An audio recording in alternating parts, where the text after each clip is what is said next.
Debate വിത്ത് സ്മൃതി പരുത്തിക്കാട്.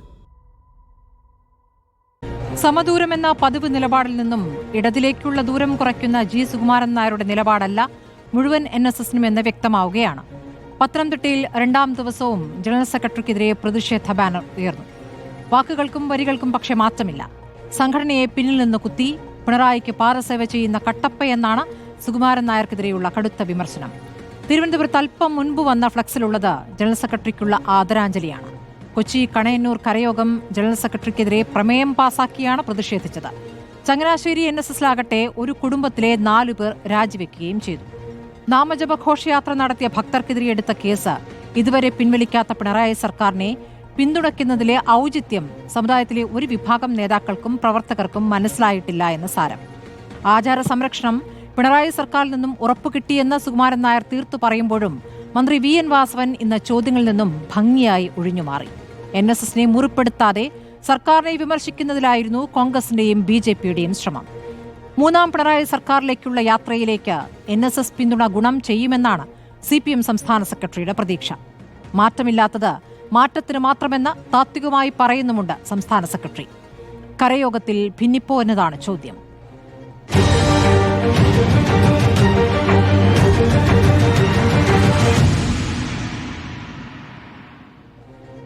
ഇന്ന് പ്രതിഷേധ നിലപാടറിയിച്ച കണയന്നൂർ NSS കരയോഗത്തിലെ ട്രഷറർ ER വിജയകുമാർ ചർച്ചയിൽ.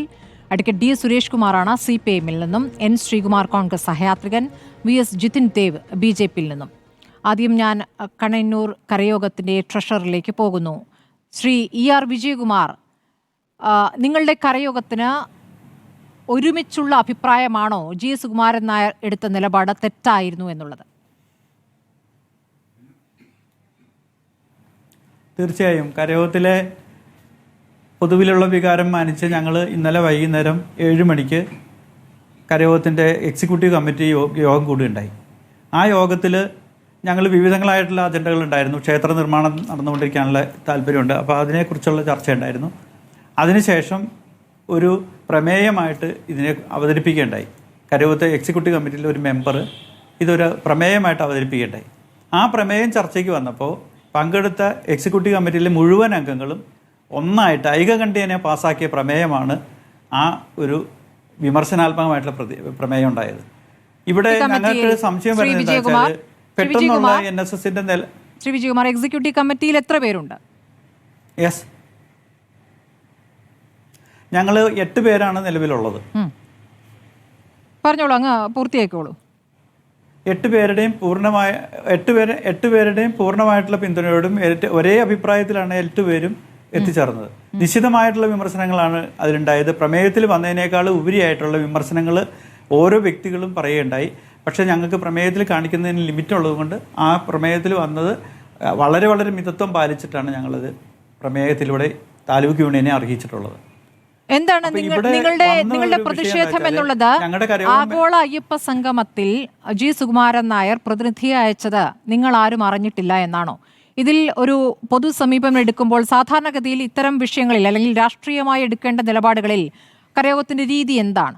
എല്ലാ കരയോഗങ്ങളെയും അറിയിച്ച് അങ്ങനെയാണോ? അത് വ്യക്തിപരമായിട്ടുള്ള കാര്യമാണെങ്കിൽ കരയോഗങ്ങളെ അറിയിക്കേണ്ട കാര്യമില്ല. കാരണം NSS ജനറൽ സെക്രട്ടറിക്ക് വ്യക്തിപരമായിട്ടുള്ള കാര്യങ്ങൾ പറയാനും പ്രസ്താവനകൾ ഇറക്കാനുമായിട്ടുള്ള തീർച്ചയായിട്ടും അദ്ദേഹത്തിന് അതിനുള്ള അവകാശമുണ്ട്. പക്ഷേ വൈകാരികമായിട്ടുള്ള ഈ ഒരു പ്രശ്നത്തിൽ ഈ ക്ഷേത്രങ്ങളെ ഒരു ആചാരാനുഷ്ഠാനങ്ങൾക്കെതിരായിട്ട് വന്നത് നാമജപ യാത്രകൾ നടത്തുകയുണ്ടായി. അത്തരം കാര്യങ്ങൾ എല്ലാം പിൻവശത്തുള്ളപ്പോൾ ഇത്രയും വൈകാരികമായിട്ടുള്ള ഒരു പ്രശ്നം പൊതുവിൽ ചർച്ച ചെയ്യാതെയോ കരയോഗങ്ങളെ അറിയിക്കാതെയോ നടത്തിയതിലാണ് ഞങ്ങൾക്ക് എതിർപ്പുള്ളത്. ഇപ്പോൾ നാമജപ ഘോഷയാത്രയിൽ പങ്കെടുത്തതിന് NSS പ്രതിനിധികളായി എത്ര പേർക്കെതിരെ കേസുണ്ടെന്നുള്ള കൃത്യമായ കണക്ക് അങ്ങയുടെ പക്കലുണ്ടോ? ഇല്ല, അതിൻ്റെ കൃത്യമായ കണക്കോ എണ്ണമോ എൻ്റെ അടുത്തില്ല. പക്ഷേ ഒട്ടനവധി പേരുടെ കേസുകളിലുണ്ട്. അതിൽ അദ്ദേഹത്തിന് കഴിഞ്ഞ ദിവസം ജനറൽ സെക്രട്ടറി വെളിപ്പെടുത്തിയത് എന്താണെന്ന് വെച്ചാൽ പൊതുമുതൽ നശിപ്പിച്ച ആളുകൾ കേസിനെ നേരിടേണ്ടി വരുമെന്നാണ് പറഞ്ഞത്. മറ്റുള്ള വാഹന തടസ്സമുണ്ടാക്കിയെന്നോ സഞ്ചാര സ്വാതന്ത്ര്യം തടഞ്ഞെന്നുള്ള കേസിൽ ആളുകൾ കേസ് പിൻവലിക്കാമെന്ന് അദ്ദേഹത്തിന് എവിടെയോ ഉറപ്പ് കിട്ടിയതായിട്ടാണ് അദ്ദേഹം പറയുന്നത് മനസ്സിലാക്കുന്നത്. ഉറപ്പ് കിട്ടിയതായിട്ടൊന്നും ഞങ്ങൾക്ക് അറിയില്ല. പക്ഷേ അദ്ദേഹം പറയുന്നത് അങ്ങനെ ഉള്ള കാര്യങ്ങളിൽ, അതായത് വാഹന ഗതാഗതം തടസ്സപ്പെടുത്തിയതിലോ മറ്റ് സഞ്ചാര സ്വാതന്ത്ര്യം തടഞ്ഞതിലോ ഉള്ള കേസുകളൊന്നും ഉണ്ടായിരിക്കില്ല. പക്ഷേ പൊതുമുതൽ നശിപ്പിച്ച കേസുകൾ അവരവർ തന്നെ നേരിടേണ്ടി വരുമെന്നുള്ളൊരു പ്രസ്താവന ബഹുമാന്യായ ജനറൽ സെക്രട്ടറിയുടെ പേരിൽ നിന്നുണ്ടായി. അപ്പോൾ നമ്മൾ ഈ ഇത്രയും ആളുകൾ ഇതിലേക്ക് എടുത്തിറങ്ങിയത്, ഞാനൊരു ഇടതുപക്ഷ കമ്മ്യൂണിസ്റ്റ് പാർട്ടിയുടെ ലോക്കൽ സെക്രട്ടറി ആയിട്ട് 7 വർഷം പ്രവർത്തിച്ച ആളാണ്. ഞാൻ ലോക്കൽ സെക്രട്ടറി ആയിരിക്കുന്ന സമയത്താണ് ഈ ഒരു നാമജപ ഘോഷയാത്ര ഉണ്ടായത്. കേരളത്തിലെ ഏക ഒരു ലോക്കൽ സെക്രട്ടറി നാമജപയാത്ര നയിച്ചിട്ടുണ്ടെങ്കിൽ അത് ഞാൻ മാത്രമാണ്. എരുവേലിൽ നിന്നും ചോറ്റാനിക്കര വന്നിട്ട് അതിന് പ്രതിജ്ഞ ചൊല്ലിക്കൊടുത്ത ഒരാളാണ് ഞാൻ. അന്ന് ലോക്കൽ സെക്രട്ടറി ആയിരിക്കെ എനിക്ക് വിമർശനങ്ങൾ നേരിടേണ്ടി വന്നു. എനിക്ക് സ്റ്റേറ്റ് സെക്രട്ടറിയുടെ തന്നെ വിശദീകരണം ചോദിച്ചുകൊണ്ടുള്ള കത്ത് എനിക്ക് വരികയുണ്ടായി. അപ്പോൾ അത്തരം പ്രശ്നങ്ങളിലേക്ക് നമ്മളെല്ലാം എടുത്ത് ചാടിച്ചിട്ട്, അപ്പോൾ എൻ്റെ ഒരു സെക്രട്ടറി സ്ഥാനത്തെ അല്ല ഞാൻ പറയുന്നത്, പക്ഷേ ഇതുപോലെയുള്ള കേസുകളിലേക്ക് വാഹനങ്ങൾ തല്ലി തകർത്തത് പോലീസുകാർ തകർത്തിട്ടുണ്ട്. അന്ന് പങ്കെടുത്ത പലരും വൈകാരികമായിട്ട് പ്രതികരിച്ചിട്ടുണ്ട്. അപ്പോൾ ഈ നാശനഷ്ടങ്ങൾ വരുത്തിയ കണക്കിൽ അവരവർ തന്നെ കേസിന് പോകണമെന്നാണ് അദ്ദേഹം പറയുന്നത്. ആരെ വിശ്വസിച്ചിട്ടായിരുന്നു ആളുകൾ അന്ന് പോയത്? ആരെങ്കിലും പൊതുമുതൽ നശിപ്പിക്കാൻ തയ്യാറായിട്ടല്ലല്ലോ പോകുന്നത്. ഒരു അവസരത്തിലുണ്ടായ കാര്യത്തിൽ വൈകാരികമായിട്ടുള്ള ഇടപെടലുണ്ടായി അത് പൊതുമുതൽ നശിപ്പിക്കുന്ന ലെവലിലേക്ക് പോയിട്ടുണ്ടെങ്കിൽ, അത്തരം കാര്യങ്ങളിൽ ഈ ജനറൽ സെക്രട്ടറി പറയുന്നത് ആ വിഷയങ്ങൾ അവരവർ തന്നെ നേരിടേണ്ടി വരും എന്നാണ് പറയുന്നത്. ഒരു കാര്യമുള്ളത്, അദ്ദേഹത്തിന് എന്തുറപ്പാണ് കിട്ടിയിരിക്കുന്നത്? ആ ഉറപ്പ് കിട്ടിയിട്ടുണ്ടെങ്കിൽ അത് വാക്കാലുള്ള ഉറപ്പാണോ രേഖകളുള്ള ഉറപ്പാണോ? ആ ഉറപ്പുകൾ അദ്ദേഹം കരയോഗങ്ങൾക്ക് പാസ് ചെയ്യട്ടെ. 5000 ചില്ലാനും 6000-അടുത്ത് കരയോഗങ്ങളേ ഉള്ളൂ. അപ്പോൾ ആ കരയോഗങ്ങൾക്ക് 3 മിനിറ്റ് കൊണ്ട് എത്തിക്കാവുന്ന കാര്യമുള്ളൂ ഈ പറഞ്ഞ എല്ലാ കാര്യങ്ങളും. അപ്പോൾ എന്തെങ്കിലും ഉറപ്പ് അദ്ദേഹത്തിന് കിട്ടിയിട്ടുണ്ടെങ്കിൽ അത് അദ്ദേഹം വെളിപ്പെടുത്തട്ടെ. അങ്ങേക്കെതിരെ കേസുണ്ടോ? ഇവിടെ NSS എന്ന് പറഞ്ഞ ഈ നാമജപ ഘോഷയാത്രയിൽ പങ്കെടുത്തില്ല. എനിക്കെതിരെ കേസില്ല. ഞാൻ അന്ന് നാമജപയാത്ര നയിച്ച് ഇല്ല അന്ന് ചോറ്റാനിക്കര പോലീസ് ഫോട്ടോ ഒക്കെ എടുത്തുകൊണ്ട് പോയതേ ഉള്ളൂ. ഞങ്ങളെ ആരെയും കേസിൽ പ്രതികളാക്കിയിട്ടില്ല, കേസും ഉണ്ടായിരുന്നിട്ടില്ല. അത്തരം കാര്യങ്ങളൊന്നും ഞങ്ങൾക്കെതിരെ ഉണ്ടായിട്ടില്ല. ഞങ്ങൾ പൊതുമുതൽ നശിപ്പിക്കുകയോ വാഹന സഞ്ചാരം തടസ്സപ്പെടുത്തിയിട്ടില്ല. രണ്ടാമത്തെ കാര്യം ഞാൻ പറഞ്ഞു വന്നത്, ഇവിടെ NSS ജനറൽ സെക്രട്ടറി പറയുന്നത് ഇടതുപക്ഷവും വെള്ളാപ്പള്ളി നടേശൻ ഉൾപ്പെടെയുള്ള ആളുകളും LDF കൺവീനർ ഉൾപ്പെടെയുള്ള LDF-ഉം ഗവൺമെൻറ്റും തിരിച്ചറിഞ്ഞ് NSS-ൻ്റെ പാതയിലേക്ക് വന്നിരിക്കുന്നു എന്നാണ് ബഹുമാനിപ്പെട്ട NSS ജനറൽ സെക്രട്ടറി പറഞ്ഞത്. അതേസമയം തന്നെ അതേ നിലപാട് NSS ജനറൽ സെക്രട്ടറി പറയുമ്പോൾ ഇടതുപക്ഷ കൺവീനർ പറയുന്നതും ഗവൺമെൻറ്റും വെള്ളാപ്പള്ളി നടേശൻ ഉൾപ്പെടെയുള്ളവർ പറയുന്നത് NSS തിരിച്ചറിഞ്ഞു, NSS ജനറൽ സെക്രട്ടറിക്ക് കാര്യം മനസ്സിലായി, ഞങ്ങളുടെ നിലപാടിലേക്ക് വന്നിരിക്കുന്നു എന്നാണ് അദ്ദേഹം പറയുന്നത്. അപ്പോൾ ഇതിൽ ആര് പറയണതാണ് ഞങ്ങൾ വിശ്വസിക്കേണ്ടത്? ഞങ്ങളുടെ ജനറൽ സെക്രട്ടറിയെ ഞങ്ങൾക്ക് 100% വിശ്വാസമാണ്. അപ്പോൾ ഞങ്ങളുടെ ജനറൽ സെക്രട്ടറി കാവ് പറയുന്നു എന്ന് ഞങ്ങൾക്ക് പറയാൻ സാധിക്കില്ല, പറയുമല്ല ഞങ്ങൾ. പക്ഷേ ഇവിടെ ആരാണ് ഇത് വിരോധമായിട്ട് പറയുന്നത്, അല്ലെങ്കിൽ രണ്ടിൽ പറയുന്നത്? ഒരാൾ പറയുന്നു ഞങ്ങളെ അംഗീകരിച്ചുകൊണ്ടാണ് വന്നേക്കുന്നത്, മറ്റേ ആൾ പറഞ്ഞു ഞങ്ങളെ മറ്റവർ അംഗീകരിച്ചുകൊണ്ട് വന്നത്. അപ്പോൾ ഇവിടെ നിലപാടിൻ്റെ പ്രശ്നത്തേക്കാൾ ഉപരി ഇതൊരു വിശ്വാസ പ്രശ്നം ചോദ്യം ചെയ്യേണ്ട ഒരു കാര്യമാണ്. ഞങ്ങളുടെ ജനറൽ സെക്രട്ടറി കളവ് പറയുന്നത് പറയില്ല. അപ്പോൾ അങ്ങനെ കളവ് പറയാതിരിക്കണമെന്നുണ്ടെങ്കിൽ അദ്ദേഹത്തിന് എന്തെങ്കിലും രീതിയിലുള്ള ഒരു ഉറപ്പ് കിട്ടിയിരിക്കണം. അത് എഴുത്തിക്കൂടി ഉള്ളതായിരിക്കാം, അല്ലെങ്കിൽ വാക്കാലുള്ളതായിരിക്കാം. വാക്കാലുള്ളതിനാണെങ്കിലും തെളിവെടുക്കാൻ പറ്റുന്ന തെളിവോടുകൂടി കരയോഗങ്ങൾക്ക് പാസ് ചെയ്യാം. അല്ല, എഴുത്ത് കിട്ടിക്കണമെങ്കിൽ ആ എഴുത്ത് കരയോഗങ്ങൾക്ക് കൊടുക്കാം. അങ്ങനെയുള്ള വൈകാരികമായിട്ടുള്ള പ്രശ്നം മറ്റു നിയമങ്ങളോ നിബന്ധനകളോ ഒന്നും ഇവിടെ ബാധകമല്ല. ഞങ്ങളെ സംബന്ധിച്ചിടത്തോളം അത് വൈകാരികമായ പ്രശ്നമാണ്. അത് വ്യക്തത വരുത്തേണ്ട കാര്യവുമാണ്. ശരി, അഡ്വക്കേറ്റ് D. സുരേഷ് കുമാറിലേക്ക്, CPM പ്രതിനിധി. Advocate D. സുരേഷ് കുമാർ, കേട്ടല്ലോ ഇപ്പോൾ കരയോഗം പ്രതിനിധി, അതായത് പ്രതിഷേധിച്ച് പ്രമേയം പാസാക്കിയ കരയോഗത്തിന്റെ പ്രതിനിധിയാണ് ഇപ്പോൾ പ്രതികരിച്ചിരിക്കുന്നത്. ആരാർക്കാണ് ഉറപ്പ് കൊടുത്തത്, ആരാരുടെ പിറകെയാണ് പോയിരിക്കുന്നത്, വ്യക്തതയില്ല. ഇനിയിപ്പോൾ സർക്കാർ എന്തെങ്കിലും ഉറപ്പ് നൽകി എന്ന് G. സുകുമാരൻ നായർ പറയുമ്പോൾ ആ ഉറപ്പ് എന്താണെന്ന് പറയാൻ മന്ത്രി VN വാസവൻ തയ്യാറാകുന്നുമില്ല. എന്താണ് ഇത്ര രഹസ്യാത്മകത? നോക്കൂ, ഇതിനകത്ത് രഹസ്യാത്മകത ഉണ്ട് എന്നുള്ളത് നിങ്ങളുടെ വിശേഷണമാണ്. ഞാനിതിൻ്റെ ആമുഖമായ ഒരു കാര്യം പറയാം. ബഹുമാന്യനായ NSS-ൻ്റെ ജനറൽ സെക്രട്ടറി അദ്ദേഹം ദേശീയ മാധ്യമത്തിന് നൽകിയ ആ ഒരു അദ്ദേഹത്തിൻ്റെ സ്റ്റേറ്റ്മെൻറ്റ് ഇപ്പോൾ എല്ലാ പത്രമാധ്യമങ്ങളിലൂടെയും കേരളം ഇതിനോടകം തന്നെ വായിച്ചതാണ്.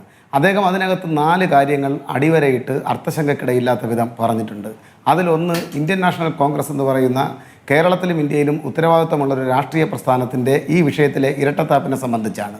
2 എന്ന് പറയുന്നത് ഭാരതീയ ജനതാ പാർട്ടി, കേന്ദ്രം ഭരിക്കുന്ന കേന്ദ്രത്തിൻ്റെ ഭരണത്തിന് നേതൃത്വം നൽകുന്ന ഭാരതീയ ജനതാ പാർട്ടി ഈ വിഷയത്തിൽ കാണിച്ച അങ്ങേയറ്റത്തെ ചതിയാണ്, സമീപനം ചതിയായിരുന്നു എന്നുള്ളത് അടിവരയിട്ട് അദ്ദേഹം പറയുന്നുണ്ട്. അതിനകത്ത് കേന്ദ്രമന്ത്രി മഹാനാമജപ ഘോഷയാത്ര അഭിസംബോധന ചെയ്തുകൊണ്ട് ആചാരം സംരക്ഷിക്കുന്നതിന് വേണ്ടി കേന്ദ്ര സർക്കാർ നിയമം കൊണ്ടുവരുമെന്ന് അന്ന് നാമജപ ഘോഷയാത്രയിൽ പങ്കെടുത്ത വിശ്വാസികളെ പറഞ്ഞ് വിശ്വസിപ്പിച്ചതാണ്.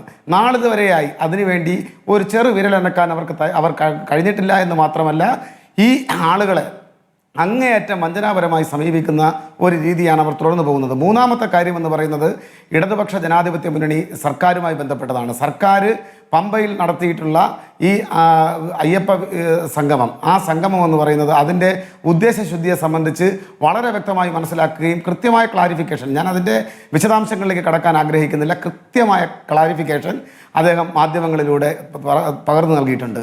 അവിടെ ഉണ്ടാവേണ്ടുന്ന വികസനത്തെ സംബന്ധിച്ച്, ആ വികസനം ഏത് രൂപത്തിൽ നടക്കണം എന്നതിനെ സംബന്ധിച്ച് അടിവരയിട്ട്, ഞാൻ ആവർത്തിക്കുന്നില്ല, അടിവരയിട്ട് അദ്ദേഹം പ്രതിപാദിച്ചിട്ടുണ്ട്. നാലാമത്തെ കാര്യം ഈ പഴയ ചരിത്രമാണ്. സ്ത്രീ പ്രവേശനവുമായി ബന്ധപ്പെട്ടുണ്ടായിട്ടുള്ള, യുവതീ പ്രവേശനവുമായി ബന്ധപ്പെട്ടുണ്ടായിട്ടുള്ള പ്രശ്നത്തെ സംബന്ധിച്ചാണ് അദ്ദേഹം സൂചിപ്പിച്ചത്. അതിനകത്ത് അദ്ദേഹം വളരെ കൃത്യതയോടുകൂടി കേരളത്തിലെ വിശ്വാസികൾക്ക്, മലയാളികൾക്ക് മനസ്സിലാകുന്ന നിലയിൽ, ഇവിടുത്തെ മതനിരപേക്ഷതയെ, ജനാധിപത്യത്തെ സ്നേഹിക്കുന്ന ആളുകൾക്ക് മനസ്സിലാകുന്ന നിലയിൽ ഉത്തരവാദിത്തപ്പെട്ട ഒരു സംഘടനയുടെ സംസ്ഥാന ജനറൽ സെക്രട്ടറി എന്നുള്ള നിലയിൽ വളരെ കൃത്യമായി അദ്ദേഹം പറഞ്ഞിട്ടുണ്ട്. സർക്കാർ അന്ന് നടത്തിയിട്ടുള്ളത് കോടതിയുടെ ഇടപെടലിൻ്റെ ഭാഗമായിട്ടുള്ള ഒരു നടപടിയാണ്. ആ നടപടിയിൽ ചിലപ്പോൾ ഏറ്റക്കുറച്ചിലുകളോ കുറവുകളോ ഉണ്ടായെന്നിരിക്കാം. അത് അദ്ദേഹം പറഞ്ഞതല്ല, ഇത് ഞാൻ പറയുന്നതാണ്. ആ കുറവുകൾ പരിഹരിക്കുന്നതിന് വേണ്ടിയിട്ടുള്ള ഇടപെടൽ കൂടെ ഗവൺമെൻറ് നടത്തി മുന്നോട്ട് പോവുകയാണ്. ഇപ്പോൾ ഏറ്റവും അവസാനം വന്നൊരു സ്റ്റേറ്റ്മെൻ്റ് ഉണ്ട്. ആ സ്റ്റേറ്റ്മെൻറ്റ് എന്ന് പറയുന്നത് മുൻ കേന്ദ്രമന്ത്രി ശ്രീ വി മുരളീധരൻ്റെതാണ്. അദ്ദേഹം പറഞ്ഞത് എന്താണ്? ആചാര സംരക്ഷണ നിയമം കൊണ്ടുവരാൻ കഴിയാത്തത് കോടതിക്ക് മുന്നിലിരിക്കുന്ന കേസായതുകൊണ്ടാണ്, ബഹുമാനപ്പെട്ട സുപ്രീം കോടതിയുടെ മുമ്പാകെ ഇരിക്കുന്ന കേസായതുകൊണ്ടാണ്. ഇത് മറ്റുള്ളവർക്ക് ബാധകമല്ലേ? ബി.ജെ.പിക്ക് തരാതരം പോലെ, ബി.ജെ.പിക്കും ബി.ജെ.പിയുടെ നേതാക്കന്മാർക്കും തരാതരം പോലെ ഉപയോഗിക്കാൻ കഴിയുന്ന ഒന്നാണോ കോടതി മുമ്പായി ഇരിക്കുന്ന കേസാണെന്ന് പറയുന്നത്? അങ്ങോട്ട് ചില കാര്യങ്ങൾ ചോദിക്കട്ടെ. അങ്ങ് ഇപ്പോൾ ഈ ഇന്ത്യൻ എക്സ്പ്രസിന് കൊടുത്ത അഭിമുഖത്തിലെ അങ്ങേക്ക് താല്പര്യമുള്ള ഭാഗം മാത്രം ഉദ്ധരിക്കുകയാണ് ചെയ്തിരിക്കുന്നത്. ഈ പറഞ്ഞ പോലെ കോൺഗ്രസിനെ വിമർശിച്ചിട്ടുണ്ട്, ബി.ജെ.പി വിമർശിച്ചിട്ടുണ്ട്, ശരിയാണ്. അപ്പോൾ ഭരിക്കുന്നവരുമായി ബന്ധപ്പെട്ടാണ് അതാണ് ക്ലിയർ ചെയ്യുന്നത്. അഡ്വക്കേറ്റ് ജി സുരേഷ് കുമാർ, ഞാൻ ക്ലിയർ ചെയ്യുകയാണ്. ഞാൻ പറഞ്ഞത് പൂർത്തിയാക്കട്ടെ ശ്രീ സുരേഷ് കുമാർ. അതിൽ അഭിമുഖത്തിൽ ഒരു ഭാഗത്തിൽ പറയുന്നു, സർക്കാരിൽ നിന്നും കൃത്യമായ ഉറപ്പ് ലഭിച്ചിരിക്കുന്നു, ആചാര സംരക്ഷണ കാര്യത്തിൽ ഉറപ്പ് ലഭിച്ചിരിക്കുന്നു എന്നുള്ളതാണ്. അങ്ങനെ ഉറപ്പ് ലഭിച്ചിരിക്കുന്നത് മുഖ്യമന്ത്രിയുടെ നിർദ്ദേശത്തിൽ VN വാസവനിൽ നിന്നാണ് ആ ഉറപ്പ് ലഭിച്ചിരിക്കുന്നത് എന്നുകൂടി ആ അഭിമുഖത്തിൽ പറയുന്നുണ്ട്. എന്നിട്ട് മന്ത്രി VN വാസവനോട് മാധ്യമങ്ങൾ ചോദിക്കുകയാണ്, ഉറപ്പ് കൊടുത്തിട്ടുണ്ടോ? ഒന്നും പറയുന്നില്ല, അതേക്കുറിച്ച് മിണ്ടുന്നില്ല. അതാണ് ഞാൻ ചോദിക്കുന്നത്, ഇതിൽ വ്യക്തത വേണ്ടേ? അങ്ങ് പറഞ്ഞ ഒരു കാര്യം ശരിയാണ്, ഭരിക്കുന്ന അന്ന് ബി ജെ പി പറഞ്ഞതാണ് വേണമെങ്കിൽ വേണ്ടി വന്നാൽ നിയമനിർമ്മാണം എന്ന് പറഞ്ഞിട്ടുണ്ട്. ഇന്നിപ്പോൾ പറഞ്ഞിട്ടില്ല എന്നൊക്കെ ചിലർ പറയുന്നുണ്ട്. കോടതിയിലിരിക്കുന്ന കേസാണെന്നും പറയുന്നുണ്ട്. അത് ഇപ്പോൾ കേന്ദ്രം ഭരിക്കുന്നവരാണ് BJP അല്ലേ? ഈ പ്രതിപക്ഷം ഇപ്പോൾ നിങ്ങൾക്ക് എന്തുറപ്പാണ് നൽകുക? ഇവിടെ CPM ഭരിക്കുന്നു, അവിടെ BJP ഭരിക്കുന്നു. പ്രതിപക്ഷം നിങ്ങൾക്ക് എന്തുറപ്പ് നൽകുമെന്നാണ്? പ്രതിപക്ഷത്തിൽ നിന്ന് നിങ്ങൾ എന്താണ് ഈ ഘട്ടത്തിൽ പ്രതീക്ഷിക്കുന്നത്?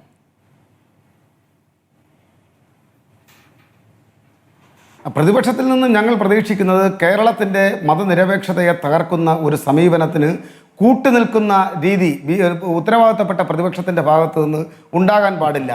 നാവെടുത്താൽ കേരളത്തിൻ്റെ മതനിരപേക്ഷതയെക്കുറിച്ച്, വർഗീയതയ്ക്കെതിരായി നിരന്തരം പ്രസംഗിക്കുന്ന കേരളത്തിൻ്റെ പ്രതിപക്ഷ നേതാവ്, ഒരു ജനപ്രതിനിധി എന്നുള്ള പ്രാഥമികമായ മര്യാദ പോലും മറന്നുകൊണ്ടാണ് പല ഘട്ടങ്ങളിലും അദ്ദേഹം ഇടപെടുന്നത്. ഉത്തരവാദിത്തപ്പെട്ട ഒരു ജനപ്രതിനിധി എന്നുള്ള നിലയിൽ ഞാൻ ഒരൊറ്റ ചോദ്യം ചോദിക്കട്ടെ. കേരളത്തിൻ്റെ പ്രതിപക്ഷ നേതാവ് ജനഹിതമനുസരിച്ച് പെരുമാറേണ്ടുന്ന, വിനയാന്വിതനായി പെരുമാറേണ്ടുന്ന ഒരു ജനപ്രതിനിധിയല്ലേ? രാഷ്ട്രീയം എന്തുമായിക്കൊള്ളട്ടെ, ദേവസ്വം ബോർഡ് പ്രസിഡന്റ് ഇത്തരത്തിലൊരു പരിപാടിയുമായി ബന്ധപ്പെട്ട് അദ്ദേഹത്തിൻ്റെ വസതിയിൽ, അവിടെയാണ് ആ വരിക്കടിവര, അദ്ദേഹത്തിൻ്റെ വസതിയിൽ ചെന്ന് അദ്ദേഹത്തെ ക്ഷണിക്കാൻ വേണ്ടി പോകുമ്പോൾ അദ്ദേഹം മുഖം തിരിഞ്ഞു നിൽക്കുന്നത് ഏത് സംസ്കാരമാണ്? ഈ സന്ദേശം എന്താണ് കേരളത്തിൻ്റെ പൊതുസമൂഹത്തിന് നൽകുന്നത്? അതിനെക്കുറിച്ച് ഏതെങ്കിലും രൂപത്തിലൊരു വിമർശനം ഉന്നയിക്കാൻ ആരെങ്കിലും തയ്യാറായാൽ എനിക്ക് തോന്നുന്നു NSSൻ്റെ ബഹുമാനപ്പെട്ട ജനറൽ സെക്രട്ടറി അടക്കമുള്ള ആളുകൾ ആ ഒരു പ്രവൃത്തി അങ്ങേയറ്റം നിശിതമായി അവരുൾപ്പെടെയുള്ള ആളുകൾ വിമർശിച്ചിട്ടുണ്ട് എന്നാണ് ഞാൻ മനസ്സിലാക്കുന്നത്. കോൺഗ്രസ് വരാത്തതിനെ കുറിച്ചൊന്നും പറഞ്ഞിട്ടില്ല. തങ്ങൾ എന്തുകൊണ്ട് സഹകരിക്കുന്നു എന്നുള്ള കാര്യം NSS ജനറൽ സെക്രട്ടറി പറയുന്നു. രണ്ടാമത്തെ കാര്യം, പിണറായി സർക്കാരിന് 3ാം വട്ടം വരാൻ അവിടേക്ക് പ്രതിപക്ഷം വരേണ്ട കാര്യമില്ലല്ലോ. എനിക്ക് വ്യക്തത വേണ്ട കാര്യം ഞാൻ ഒന്നുകൂടി അങ്ങോട്ട് ആവർത്തിച്ച് ചോദിക്കുകയാണ്. ഇന്നിപ്പോൾ പാർട്ടി സെക്രട്ടറിയുടെ പ്രതികരണം, യുവതീ പ്രവേശനത്തിലുള്ള അടക്കമുള്ള മാറ്റം സ്വാധീനിച്ചിട്ടുണ്ടെന്ന് ചോദിക്കുമ്പോൾ ആവശ്യമില്ലാത്ത ചർച്ചയിലേക്ക് പോകേണ്ടതില്ല. അപ്പോൾ നിങ്ങൾക്ക് ആവശ്യമുള്ളപ്പോൾ അത് ചർച്ച ചെയ്യാം, നിങ്ങൾക്ക് ആവശ്യമില്ലാത്തപ്പോൾ അതിൽ ചർച്ചയേ പാടില്ല. ഇതെന്ത് ജനാധിപത്യമാണ്? ആർക്കാവശ്യമില്ലാത്തതാണ്? അല്ല, അത്തരം ആവശ്യമില്ലാത്ത ചർച്ചയെന്നല്ല സൂചിപ്പിച്ചത്.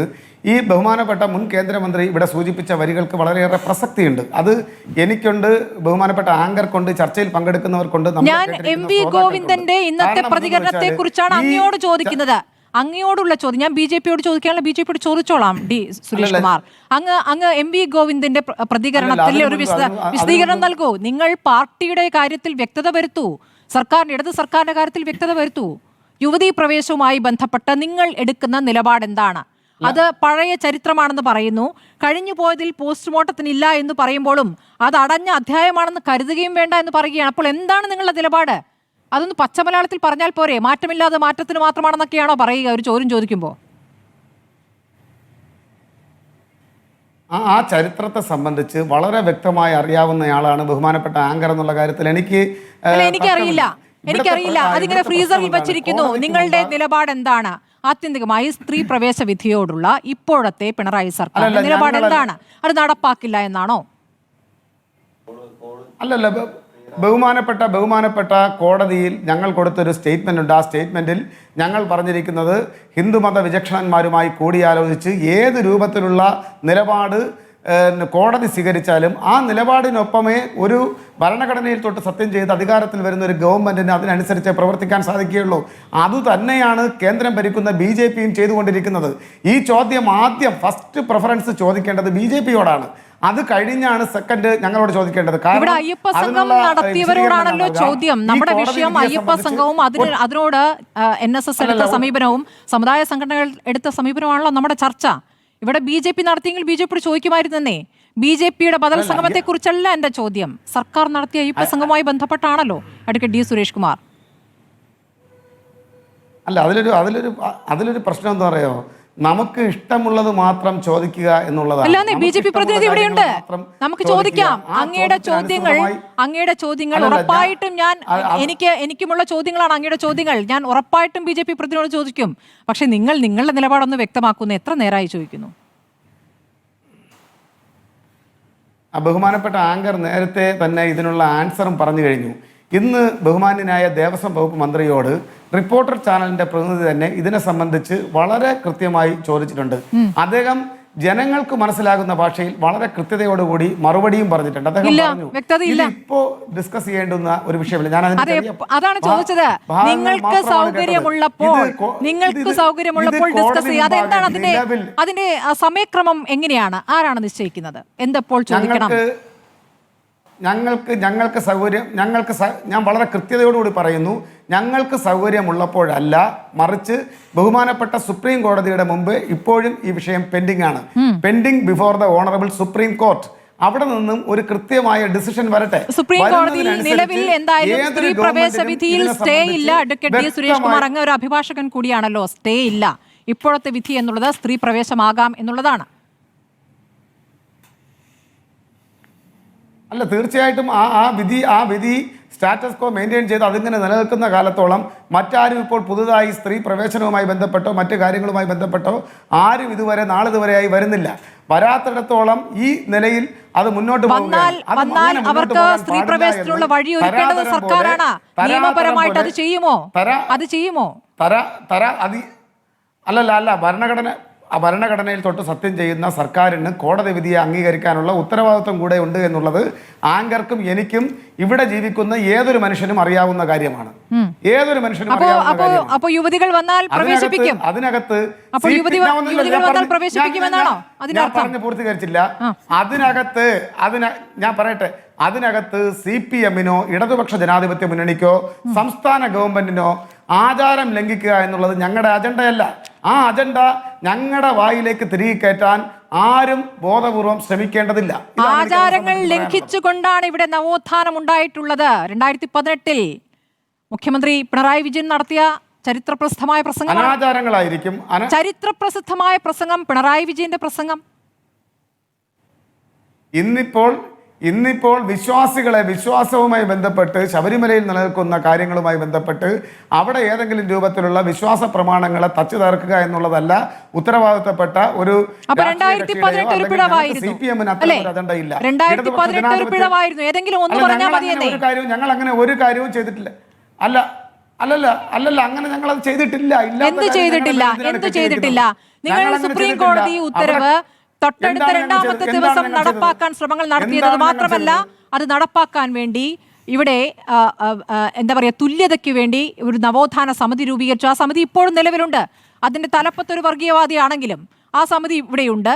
ആ സമിതിയുമായി ബന്ധപ്പെട്ട് ഒരു വനിതാ മതിൽ ഇവിടെ സൃഷ്ടിച്ചു, അല്ലേ? കേരളം അങ്ങോളം ഇങ്ങോളം അതുമായി ബന്ധപ്പെട്ട പ്രസംഗങ്ങൾ നടത്തി, പുരോഗമന ആശയങ്ങൾ ഇവിടെ നടപ്പായി എന്ന് തെറ്റിദ്ധരിച്ചു. അത് സംഭവമല്ലേ? അത് നടന്ന കാര്യമാണല്ലോ. അതിപ്പോ പറയേ വേണ്ട, നിങ്ങൾക്കത് കേൾക്കാൻ ഇഷ്ടമില്ല എന്ന് പറഞ്ഞാൽ ശരിയാവും. നോക്കൂ സ്മൃതി, ഇന്നിപ്പോൾ നവോത്ഥാന സമിതിയുടെ തലപ്പത്തൊരു വർഗീയവാദിയാണെന്നുള്ളത് ഇപ്പോൾ സ്മൃതി പറഞ്ഞ അതേ വാചകം കേരളത്തിന്റെ പ്രതിപക്ഷ നേതാവ് ഇന്നലെ പറഞ്ഞു. ഇന്ന് അദ്ദേഹം അത് വളരെ കൃത്യതയോടുകൂടി മാറ്റി പറഞ്ഞിട്ടുണ്ട് അദ്ദേഹത്തിന്റെ സ്റ്റേറ്റ്മെന്റിൽ. അതല്ലേ പ്രതിപക്ഷ നേതാവ് പറയുന്നത്? എന്റെ വിഷയമല്ല, എന്റെ വിഷയം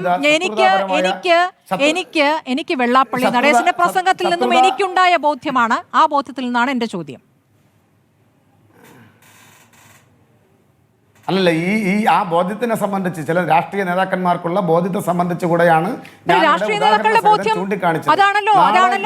അതാണല്ലോ മുഖ്യമന്ത്രിയുടെ കാറിൽ വന്നിറങ്ങിയപ്പോഴുള്ള ബോധ്യം. വെള്ളാപ്പള്ളിയും ചേർത്ത് പിടിച്ചുകൊണ്ട്, കൈ ഉയർത്തി പിടിച്ചുകൊണ്ട് ഇറങ്ങിയ ആ ബോധ്യം. അല്ല മുഖ്യമന്ത്രിയുടെ കാറിൽ കേരളത്തിലൊരു ഒരു പ്രധാനപ്പെട്ട സമുദായ സംഘടനാ നേതാവ് വന്നിറങ്ങിയാൽ ആകാശം ഇടിഞ്ഞു വീണു പോകും എന്നുള്ള നിലയിലുള്ള നിങ്ങളുടെ ചിത്രീകരണം ഏത് വർഗീയ പ്രസംഗം നടത്താത്ത ഒരാളായിരുന്നെങ്കിൽ ആകാശമിടിയില്ലായിരുന്നു. തുടർച്ചയായ വർഗീയ പ്രസംഗങ്ങൾ നടത്തിക്കൊണ്ടേയിരിക്കുന്ന ഒരു ഘട്ടത്തിൽ പോലും അദ്ദേഹത്തിനെതിരെ കേസ് എടുക്കാൻ തയ്യാറാകാത്ത ഈ സർക്കാരിന്റെ ഉദ്ദേശശുദ്ധി ചോദ്യം ചെയ്യപ്പെടും. അതാണ് ഇപ്പോൾ ചോദ്യം ചെയ്യപ്പെടുന്നത്. ശ്രീ എൻ ശ്രീകുമാർ, ഇപ്പോൾ NSS ജനറൽ സെക്രട്ടറി എടുത്ത നിലപാട്, അതിനെ ചോദ്യം ചെയ്തുകൊണ്ട് NSSൽ നിന്ന് തന്നെ അപശബ്ദങ്ങൾ ഉയരുന്നത് നിങ്ങൾക്ക് പ്രതീക്ഷ നൽകുന്ന ഒന്നാണോ?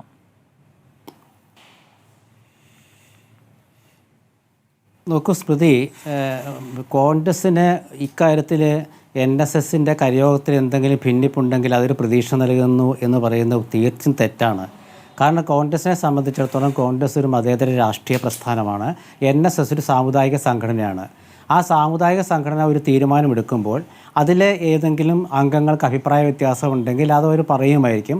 അത് കോൺഗ്രസ്സായിട്ടൊന്നും ഒരു ബന്ധവുമില്ല. മാത്രമല്ല NSS വളരെ കേഡർ സ്വഭാവമുള്ള ഒരു സമുദായ സംഘടനയാണ്. ആ നിലയ്ക്ക് അവിടുത്തെ എന്തെങ്കിലും പ്രശ്നങ്ങളുണ്ടെങ്കിൽ തന്നെ അവർക്കത് പരിഹരിക്കാനുള്ള സംവിധാനമുണ്ട്. അതാണ് നമ്മൾ ഇത്രയും കാലം കണ്ടിട്ടുള്ളത്. ഇവിടെ CPMന് എന്തോ വലിയൊരു സന്തോഷ വാർത്ത കിട്ടിയ പോലാണ് ഇവിടെ അവരുടെ പ്രതിനിധികളൊക്കെ സംസാരിക്കുന്നത്. അതായത് NSS ജനറൽ സെക്രട്ടറി പറഞ്ഞത് എന്താണ്? ശബരിമല വിഷയത്തിൽ കഴിഞ്ഞ 8 വർഷമായിട്ട്, അതായത് 2016 ആ മതിൽ പൊളിച്ചതിന് ശേഷം ഇന്നേ വരെ ഒരു സ്ത്രീയെയും പ്രവേശിപ്പിച്ചിട്ട് പുരോഗമനം കാണിച്ച് കൈ പൊള്ളിക്കാൻ ഒരുപെട്ടിട്ടില്ല. അതുകൊണ്ട് അതാണ് NSS ചൂണ്ടിക്കാണിച്ചത്. അതിൽ അവർക്ക് ഉറപ്പ് കൊടുത്തിട്ടുണ്ട്. എന്ത്? ആചാരാനുഷ്ഠാനങ്ങൾ നിലനിർത്താൻ സഹായിക്കാം എന്ന് ഉറപ്പ് കൊടുത്തിട്ടുണ്ടെന്നാണ് NSS പറയുന്നത്. പക്ഷേ CPM ഇക്കാര്യത്തിൽ ഒരു നിലപാട് ഇതുവരെ പറഞ്ഞിട്ടില്ല. സർക്കാരാണ് നിലപാട് മാറ്റിയതെന്ന് പറഞ്ഞത് NSS ജനറൽ സെക്രട്ടറിയാണ്. CPMൻ്റെ നിലപാട് ഒരു രേഖയായിട്ട് വന്നിട്ടില്ല സ്മൃതി. നമ്മൾ വളരെ സൂക്ഷ്മതയോടാണ് അവരത് കൈകാര്യം ചെയ്തത്. അതായത് ശബരിമല വിശ്വാസ സമ്മേളനം, അതായത് അയ്യപ്പ സംഗമം പമ്പയിൽ നടത്തിയ ശേഷം അവരുടെ നേതാക്കളോ, അതായത് മുഖ്യമന്ത്രിയോ പാർട്ടി സെക്രട്ടറിയോ അതിലത്തെ തീരുമാനം പറഞ്ഞിട്ടില്ല. പാർട്ടി സെക്രട്ടറി അല്ല പറയേണ്ടത്, എന്നാൽ പോലും പാർട്ടിയാണല്ലോ കൊണ്ടുനടക്കുന്നത്. അവരുടെ പാർട്ടിയുടെ മുഖപത്രത്തിൽ ഇത് സംബന്ധിച്ച് ഒരു എഡിറ്റോറിയലോ ഒരു വിശദീകരണമോ ഇല്ല. എന്ന് വെച്ചാൽ ഇതുമായി ബന്ധപ്പെട്ട ഒരു രേഖയും പാർട്ടിക്ക് ഉണ്ടാകാൻ പാടില്ല. ഇത് മുമ്പ് എടുത്തിട്ടുണ്ട് അവർക്ക് ചില തർക്ക വിഷയങ്ങളുള്ളപ്പോൾ അവർക്ക് തിരിച്ചു വരാൻ വേണ്ടി അതവർ രേഖയാക്കില്ല. ഇപ്പോഴും രേഖയില്ല. എന്തുകൊണ്ടാണ് ഇത്രയും വലിയ വിജയമായി എന്നൊക്കെ പറയുമ്പോൾ എന്തുകൊണ്ടാണ് പാർട്ടി പത്രം മുഖപ്രസംഗം എഴുതാതിരുന്നത്? എന്തുകൊണ്ടാണ് മുഖ്യമന്ത്രിയോ പാർട്ടി സെക്രട്ടറിയോ ആ സംഗമ വിജയത്തെ കുറിച്ച് കാരണമുണ്ട്. ഞാൻ പറയാം, അത് ഞാൻ പറയാൻ കാരണം ഞാൻ അതിലേക്കാണ് വരുന്നത്. അപ്പോൾ അതുകൊണ്ട് ഈ രേഖയില്ലാത്ത ഒരവസ്ഥ അവർ ഉണ്ടാക്കി വെച്ചിട്ടുണ്ട്.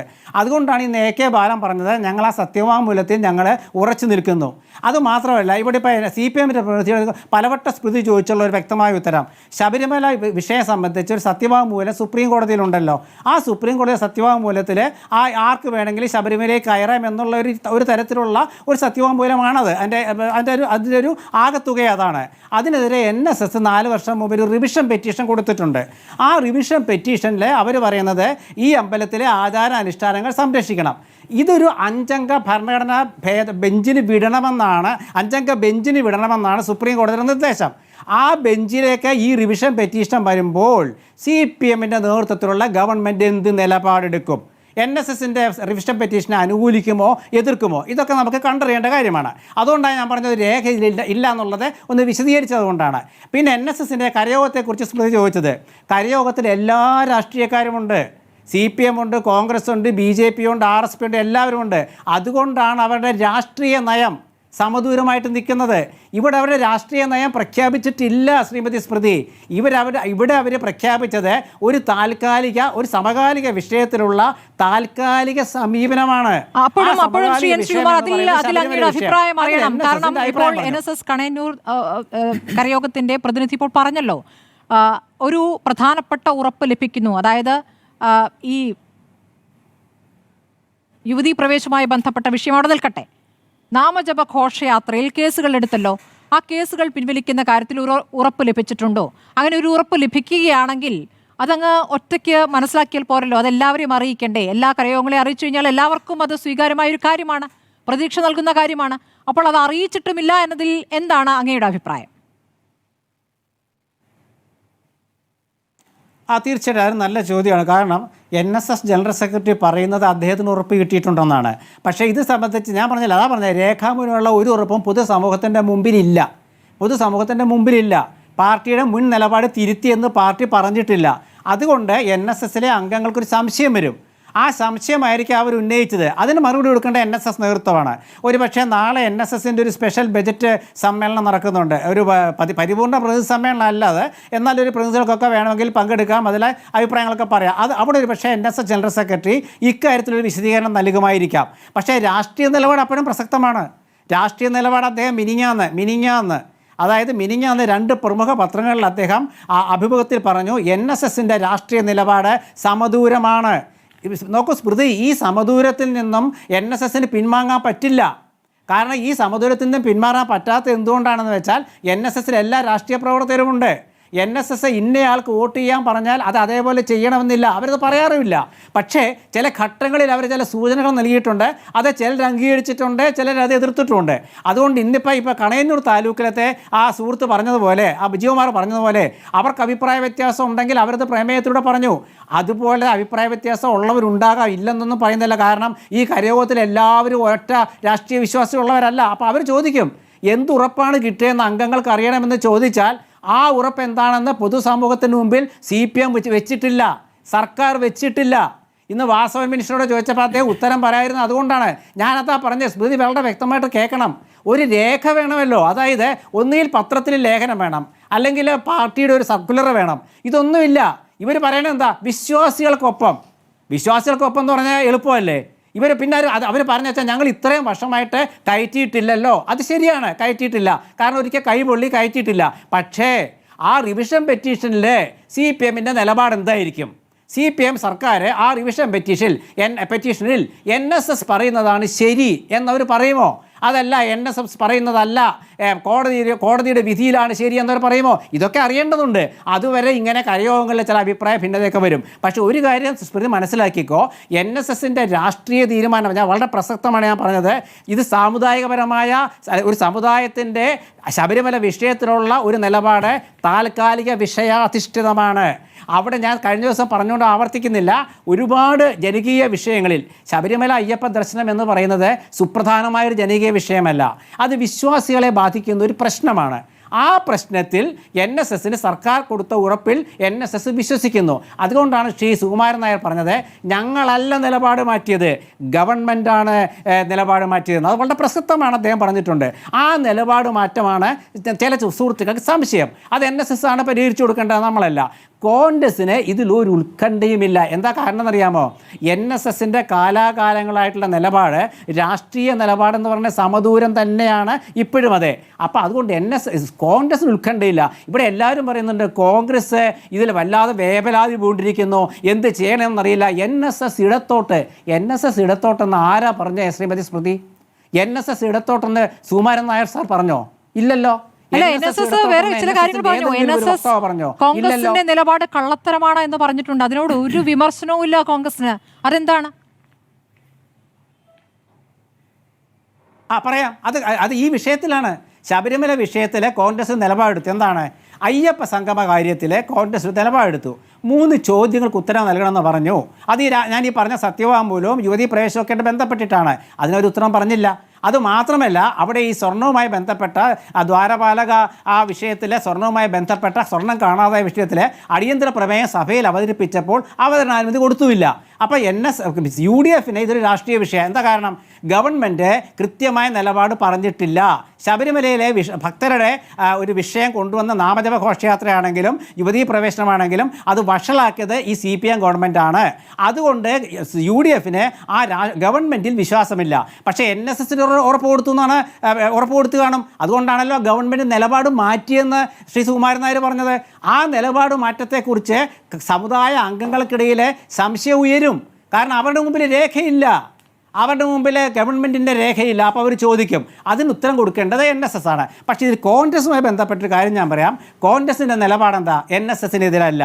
കോൺഗ്രസ് എപ്പോഴും പറഞ്ഞ കാര്യമുണ്ട്, NSSന് അവരുടേതായ അഭിപ്രായം ഈ സമുദായ വിഷയത്തിൽ പറയാം. അതുമാത്രവുമല്ല, ഇപ്പോൾ ഒരു കമ്മ്യൂണിക്കേഷൻ ഗ്യാപ്പ് NSSും കോൺഗ്രസും തമ്മിലുണ്ട്. അതിൽ ഒരുപാട് നേതാക്കളുമായിട്ടുള്ള പ്രശ്നങ്ങളൊക്കെ ഉണ്ട്. അതൊക്കെ വേറെ വിഷയമാണ്. അതുകൊണ്ടൊക്കെ ഇതിലൊരു ചെറിയ പ്രശ്നം നേരത്തെ ഉണ്ടായിരുന്ന വിശ്വാസം മാറി മറ്റൊരു രാഷ്ട്രീയ പാർട്ടിയിൽ വിശ്വാസം ഉണ്ടാകുന്നതിലേക്ക് അത് കാര്യങ്ങൾ മാറാനുള്ള കാരണം അതല്ലേ? കമ്മ്യൂണിക്കേഷൻ ഗ്യാപ്പൊക്കെ എങ്ങനെയാണ് സംഭവിക്കുന്നത് എന്നുള്ളതാണ്. അല്ല, ഞാൻ പറയാം. അല്ല, അത് ശരിയാണ്. കാരണം എന്താണെന്ന് വെച്ചാൽ കോൺഗ്രസ് ഞാൻ പറഞ്ഞല്ലോ, കോൺഗ്രസിൻ്റെ ഒരു മതേതര സ്വഭാവം അനുസരിച്ചിട്ട് കോൺഗ്രസിന് ഒറ്റ നിലപാടേ ഉള്ളൂ. ഇന്നിപ്പോൾ ഞാൻ ഉദാഹരണം പറയാം. ഇന്നിപ്പോൾ എന്താണ് MV ഗോവിന്ദ മാഷ് പറഞ്ഞത്? എന്താ? ഞങ്ങൾക്ക് എല്ലാവരുടെയും വോട്ട് വേണം. അദ്ദേഹം വേറെ അവസരത്തിൽ പറഞ്ഞത് എന്താ?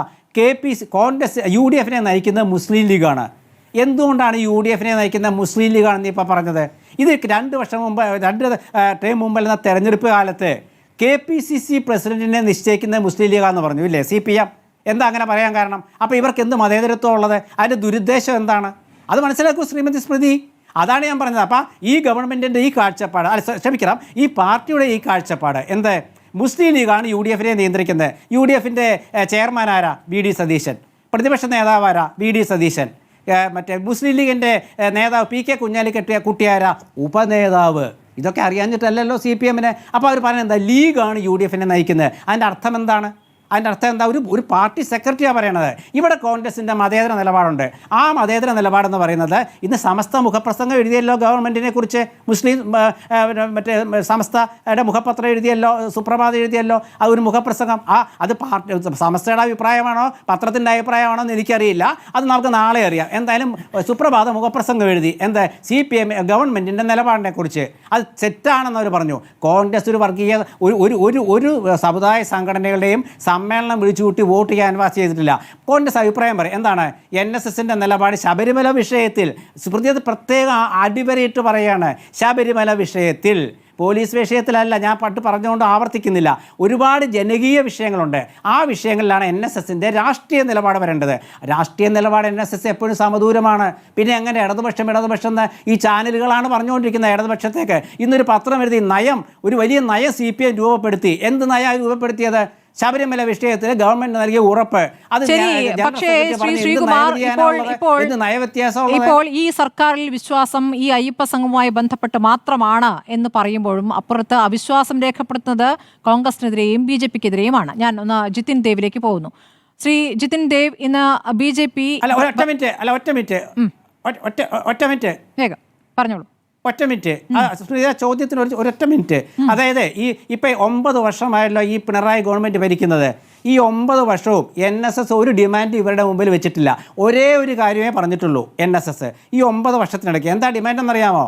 UDF ഗവൺമെൻറ് ഉമ്മൻചാണ്ടിയുടെ കാലത്ത് മന്നം ജയന്തി ഒരു അവധിയാക്കി. ആ അവധി പൊതു അവധിയാക്കണമെന്ന് NSS ഈ LDF ഗവൺമെൻറ്റിനോട് ഒരു നിവേദനം വെച്ചിരുന്നു. 9 വർഷത്തിനിടെ കുറഞ്ഞ ഏക ഡിമാൻഡ്. അത് UDF കൊണ്ടുവന്നതാണ്. UDF ആണ് നടപ്പാക്കിയത് മന്നം ജയന്തിക്ക് അവധി. ആ അവധി പൊതു അവധിയാക്കണമെന്നൊരു നിർദ്ദേശം വെച്ചിട്ട് ഇന്ന് അവരെ നടപ്പാക്കി കൊടുത്തിട്ടില്ല. അതാണ് NSS ഡിമാൻഡ് വെച്ചത്. NSSനെ സഹായിക്കുന്നവരാണല്ലോ, നടപ്പാക്കി കൊടുത്തിട്ടില്ല. ഇവിടെ ഈ വിഷയത്തിൽ, ശബരിമല വിഷയത്തിൽ രേഖാമൂലമായ നിലപാടില്ല. സ്മൃതി വളരെ വ്യക്തമായിട്ട് ആലോചിച്ച് നോക്കൂ. സ്മൃതിക്ക് എവിടെ കണ്ടെത്താൻ പറ്റും ഈ ശബരിമല വിഷയത്തിലൊരു രേഖ? എവിടെ കണ്ടെത്താൻ പറ്റും? പാർട്ടി പത്രത്തിലുണ്ടോ? ഇല്ല. മുഖ്യമന്ത്രിയുടെ പത്രസമ്മേളനം നടത്തിയോ? ഇല്ല. പിന്നെ ആരാ പറയുന്നത്? വാസവൻ മിനിസ്റ്റർ എന്ന് നിങ്ങളിപ്പോൾ പറഞ്ഞുകൊണ്ട് ഞാൻ ആവർത്തിക്കുന്നു. ഇന്നിപ്പോൾ വി മുരളീധരൻ SNDP യോഗം ജനറൽ സെക്രട്ടറിയെ പോയി കണ്ടു, സംസാരിച്ചു. അതിനുശേഷം NSSുമായി ബന്ധപ്പെട്ട പ്രതികരണം നടത്തുന്നത് ഒരു നിയമനിർമ്മാണം ശബരിമലയുമായി ബന്ധപ്പെട്ട് ഇപ്പോൾ കോടതിയിൽ കേസ് നിൽക്കുമ്പോൾ എങ്ങനെ സാധ്യമാകും എന്നതാണ് ചോദിക്കുന്നത്. നേരത്തെ പക്ഷേ ഇതേ സാഹചര്യം നിലനിൽക്കുമ്പോൾ തന്നെ നേരത്തെ BJP 2018 ആവർത്തിച്ച് പറഞ്ഞുകൊണ്ടിരുന്നത് വേണ്ടി വന്നാൽ നിയമനിർമ്മാണം എന്നുള്ളതാണ്, അതൊരു വാഗ്ദാനമായിട്ടാണെന്ന് പറഞ്ഞത്. പക്ഷേ ഇന്നിപ്പോൾ പല BJP നേതാക്കളും അങ്ങനെയൊന്നും പറഞ്ഞിട്ടില്ല എന്ന് കൂടി പറയുന്നുണ്ട്. ഇതൊക്കെ സാധ്യമായതല്ല എന്നുള്ള കാര്യം വ്യക്തമാണ്. പക്ഷേ അങ്ങനെയുള്ള ഉറപ്പ് അന്ന് നൽകിയിരുന്നു. നിങ്ങളോടും അവിശ്വാസം രേഖപ്പെടുത്തുകയാണ് NSS. എന്താണ് പ്രതികരണം? സ്മൃതി, അങ്ങയുടെ ചോദ്യത്തിലേക്ക് ഞാൻ വരാം. ഇവിടെ CPMന്റെ പ്രതിനിധി പറയുന്നുണ്ടായിരുന്നു, ഭരണഘടന തൊട്ട് സത്യം ചെയ്ത സർക്കാർ, ആ സർക്കാരിന് കോടതി എങ്ങനെ ധിക്കരിക്കാൻ സാധിക്കും? ഇതാണ് അദ്ദേഹത്തിൻ്റെ വാദം. ഈ വാദം കഴിഞ്ഞ കുറച്ച് ദിവസങ്ങളായിട്ട് CPMന്റെ പ്രതിനിധികളെല്ലാം വിവിധ മാധ്യമങ്ങളിൽ ചർച്ചയിൽ ഉന്നയിച്ചുകൊണ്ടിരിക്കുന്ന വാദമാണ്. നോക്കൂ, ഇന്ന് റിപ്പോർട്ടർ ചാനലിനെ കണ്ടത് 3 CPM നേതാക്കന്മാരാണ്. ശ്രീ AK ബാലൻ, ശ്രീ VN വാസവൻ, ശ്രീ MV ഗോവിന്ദൻ. ഇതിനകത്ത് ഭരണഘടന തൊട്ട് സത്യപ്രതിജ്ഞ ചെയ്തത് ശ്രീ വാസവൻ മന്ത്രി മാത്രമാണ്. AK ബാലനും MV ഗോവിന്ദനും നിലവിൽ ഭരണഘടന തൊട്ട് സത്യം ചെയ്ത മന്ത്രിമാരല്ല. എന്താണ് യുവതീ പ്രവേശന വിഷയത്തിൽ ഇവരുടെ നിലപാട്? ആവർത്തിച്ച് മാധ്യമപ്രവർത്തകർ ചോദിച്ചിട്ടും അതിനെ സംബന്ധിച്ച് ഒരു നിലപാട് വ്യക്തമാക്കാൻ തയ്യാറാകാതെ ഇപ്പോൾ CPMന്റെ ഈ ചർച്ചയിൽ പങ്കെടുക്കുന്ന CPMന്റെ പ്രതിനിധി വഴുതി പോകുന്നതുപോലെ വഴുതി പോയിക്കൊണ്ടിരിക്കുകയാണ്. അപ്പോൾ ഇവർ പറയുന്നതിനകത്ത് എങ്ങനെയാണ് വിശ്വസിക്കാൻ സാധിക്കുന്നത്? ഇവർക്ക് എന്ത് നിലപാടാണുള്ളത്? നിലപാടില്ലായ്മയാണ് ഇവരുടെ നിലപാട്. വോട്ട് ബാങ്ക് രാഷ്ട്രീയത്തിന് വേണ്ടിയിട്ട് ഇവര് ഏത് തരത്തിലുള്ള നിലപാടും സ്വീകരിക്കും. എവിടെയും ഭിന്നിപ്പുണ്ടാക്കും, എവിടെയും പ്രീണന രാഷ്ട്രീയം കളിക്കും, എന്തും പറയും. മതത്തിന്റെ അടിസ്ഥാനത്തിൽ വോട്ട് ചോദിക്കാൻ ഒരു മടിയില്ലാത്ത പാർട്ടിയാണെന്ന് 1957 മുതൽ തെളിയിച്ച പാർട്ടിയാണ് കമ്മ്യൂണിസ്റ്റ് പാർട്ടികൾ. അപ്പോ ഇവരെ സംബന്ധിച്ച് ഈ കാര്യത്തിൽ കൃത്യമായ നിലപാടില്ല. അധികാര രാഷ്ട്രീയത്തിന് വേണ്ടിയിട്ട് മുമ്പ് സൂചിപ്പിച്ചതുപോലെ മൂന്നാമതും ഏത് വിധേനയും അധികാരത്തിൽ വരാനുള്ള ശ്രമങ്ങളാണ് ഇവർ നടത്തിക്കൊണ്ടിരിക്കുന്നത്. ക്ലിഫ് ഹൗസ് വിട്ട് ഒഴിഞ്ഞു പോകാൻ പിണറായി വിജയന്റെ മനസ്സനുവദിക്കുന്നില്ല. അതാണ് ഇവിടുത്തെ ഏറ്റവും വലിയ പ്രശ്നം.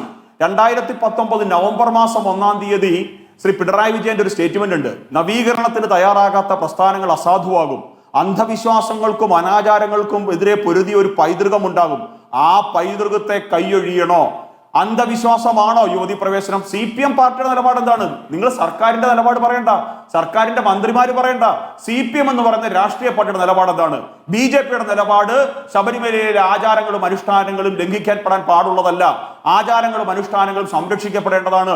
യുവതി പ്രവേശനത്തെ നിങ്ങളുടെ ആഗ്രഹപ്രകാരമുള്ള ആചാരങ്ങളെ സംരക്ഷിക്കുന്ന നിലപാട് ഇപ്പോൾ ഈ ഇടത് സർക്കാർ നടത്തുമ്പോൾ പിന്നെ നിങ്ങൾക്ക് പരാതി ഇല്ലല്ലോ.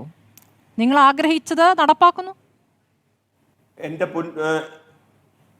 സ്മൃതി, ഈ CPM ഇത് പറയാൻ തയ്യാറാകുന്നുണ്ടോ? എനിക്ക് തോന്നുന്നു 7 മണി മുതൽ 7:24 വരെ അങ്ങ് ആവർത്തിച്ച് CPM പ്രതിനിധിയുടെ ഈ ചോദ്യം ചോദിക്കുകയാണ്. ആ ചോദ്യത്തിന് ഉത്തരം അദ്ദേഹം പറയാൻ തയ്യാറുണ്ടോ? യുവതീ പ്രവേശന വിഷയത്തിൽ CPMന്റെ നിലപാട് എന്താണ്? സത്യപ്രതിജ്ഞ മന്ത്രിമാര് പറയണ്ട, അത് പറയാൻ CPM പ്രതിനിധി തയ്യാറാകുന്നില്ലല്ലോ. യുവതീ പ്രവേശന വിഷയത്തിൽ നിലപാട് എന്താണ്? യുവതീ പ്രവേശനം 2019 ജനുവരി മാസം 2-ാം തീയതി ആക്ടിവിസ്റ്റുകളെ പോലീസ് അകമ്പടിയോടെ ശബരിമല സന്നിധാനത്തേക്ക് കൈപിടിച്ചു കൊണ്ടുപോയ ശ്രീ പിണറായി വിജയൻ സർക്കാരിന്റെ ഇപ്പോഴത്തെ നിലപാട് എന്താണ്? ആ നിലപാട് തെറ്റായിപ്പോയി. ഞങ്ങൾ തെറ്റ് ചെയ്തു. എത്രയോ കാര്യങ്ങളിൽ മാപ്പ് പറഞ്ഞും തെറ്റുതിരുത്തൽ രേഖയും നടത്തിയിട്ടുള്ളവരല്ലേ ഇവർ. എന്തുകൊണ്ട് നിലപാട് പറയാൻ തയ്യാറാകുന്നില്ല? പിന്നെ എങ്ങനെയാണ് അയ്യപ്പ വിശ്വാസികൾ ഇത് വിശ്വസിക്കാൻ തയ്യാറാകേണ്ടത്? ഇതല്ലേ ഈ സമൂഹത്തിൽ ഇന്ന് ഉയർന്നുകൊണ്ടിരിക്കുന്ന ഏറ്റവും പ്രധാനപ്പെട്ട ചോദ്യം. ആ ചോദ്യത്തിന് ഇവർ മറുപടി പറയില്ല. നിങ്ങൾ ഈ ചോദ്യം വീണ്ടും വീണ്ടും മാധ്യമപ്രവർത്തകർ ആവർത്തിച്ചു കഴിഞ്ഞാൽ ഈ 2 തെരഞ്ഞെടുപ്പ് കാലഘട്ടം വരുന്നത് വരെ CPM പ്രതിനിധികളെ ചാനൽ ചർച്ചയ്ക്ക് ഇവർ അയക്കില്ല. കാരണം അവർക്ക് നിലപാടില്ല. ഇതിനകത്ത് നിലപാട് പറയാൻ അവർക്ക് തയ്യാറാവില്ല. കാരണം യുവതീ പ്രവേശനത്തെ അനുകൂലിക്കുന്നവരെയും യുവതീ പ്രവേശനത്തെ എതിർക്കുന്നവരെയും ഇരുതോളിലിരുത്തി ബാലൻസ് ചെയ്തു പോകാനാണ് CPM ആഗ്രഹിക്കുന്നത് കേരളത്തിൽ. കാരണം ഇവർക്ക് മറ്റൊന്നും പറയാനില്ല. കേരളത്തിൽ വികസനം പറയാൻ CPM-നെ കൊണ്ട് സാധിക്കില്ല. ഏറ്റവും കൂടുതൽ പണപ്പെരുപ്പമുള്ള സംസ്ഥാനമായിട്ട് നമ്മുടെ സംസ്ഥാനം മാറി. വികസനം പറഞ്ഞ് വോട്ട് നേടാൻ സാധിക്കില്ല. അപ്പോ ഇവരെ സംബന്ധിച്ച് നിലപാടില്ലായ്മയാണ് ഇവരുടെ നിലപാട്. ഇവരുടെ നിലപാട് വ്യക്തമാക്കാൻ ഈ പാർട്ടി തയ്യാറാകില്ല. രണ്ടാമത്തെ കാര്യം അങ്ങ് ചോദിച്ചതുപോലെ NSSന്റെ നിലപാട് സംബന്ധിച്ച് BJPക്ക് അഭിപ്രായം പറയാൻ സാധിക്കില്ല. കാരണം NSSനും SNDPക്കും KPMSനും സുധീർ സഭയ്ക്കും സംഭവ സഭയ്ക്കും എല്ലാ ഹൈന്ദവ മത സംഘടനകൾക്കും മറ്റ് സമുദായിക സംഘടനകൾക്കും ഒക്കെ അഭിപ്രായ സ്വാതന്ത്ര്യമുണ്ട്. അഭിപ്രായം പറയാനുള്ള അവകാശവും അവർക്കുണ്ട്. അത് ഇന്ന നിലപാട് പറയണം, ഇന്ന നിലപാട് പറയണ്ട, അതിനകത്ത് പരിഭ്രമമോ ഭയമോ ഒന്നും BJPക്ക് ഇല്ല. പക്ഷേ BJP ജനങ്ങളോട് സുകുമാരൻ നായർ പറഞ്ഞ കാര്യത്തെ അത് തെറ്റാണ് എന്ന് പറഞ്ഞു. BJP നേതാവ് തന്നെ പറഞ്ഞു, സുരേഷ് പറഞ്ഞിട്ടുണ്ട്. അങ്ങനെ ഒരു ഉറപ്പും ഒരു നിയമനിർമ്മാണം എന്ന ഉറപ്പും BJP നടത്തിയിട്ടില്ല എന്ന് പറഞ്ഞു. അങ്ങനെ ഒരു ഉറപ്പുണ്ടായിരുന്നു. 2018 അങ്ങനെയുള്ള പ്രതികരണം BJPയിലെ പ്രധാനപ്പെട്ട നേതാക്കൾ നടത്തിയിരുന്നു. വേണ്ടി വന്നാൽ നിയമനിർമ്മാണം. സുരേഷ് ഗോപി ഇപ്പോൾ പറയുന്നു ശബരിമല ഏറ്റെടുക്കുമെന്ന്, കേന്ദ്രം ഏറ്റെടുക്കുന്നത്. ഇതൊക്കെ ഇങ്ങനെ വന്ന് ഓരോരോ തള്ളലുകൾ നടത്തുക എന്നതാണോ ഒരു രീതി? നടപ്പാക്കാൻ പറ്റാത്ത കാര്യങ്ങൾ അതെങ്ങനെയാണ് ശബരിമല ഏറ്റെടുക്കുക? സ്മൃതി, ഈ രാജ്യത്ത് എല്ലാവർക്കും അഭിപ്രായ സ്വാതന്ത്ര്യമുണ്ട്. അഭിപ്രായ സ്വാതന്ത്ര്യമല്ല ഉത്തരവാദപ്പെട്ട സ്ഥാനത്തിരിക്കുന്ന ഒരു സഹമന്ത്രി നടത്തേണ്ടത്. CPM പ്രതിനിധിക്ക് എല്ലാം സാഹചര്യങ്ങൾ, ചില ബോധ്യങ്ങൾ, ചില സാഹചര്യങ്ങൾ ഏതാണ് എല്ലാം അങ്ങ് എടുക്കുന്നു പറയുകയാണ്. തൃശ്ശൂർ പറഞ്ഞ പോലെ അല്ല, ഇനി എടുക്കൽ എത്ര നടക്കും നോക്കാം. നിങ്ങൾ ആദ്യം കലിംഗിലെ കാര്യത്തിൽ ഒരു തീരുമാനമാക്കൂ. കലിംഗിൽ പറയുന്ന കാര്യങ്ങളിൽ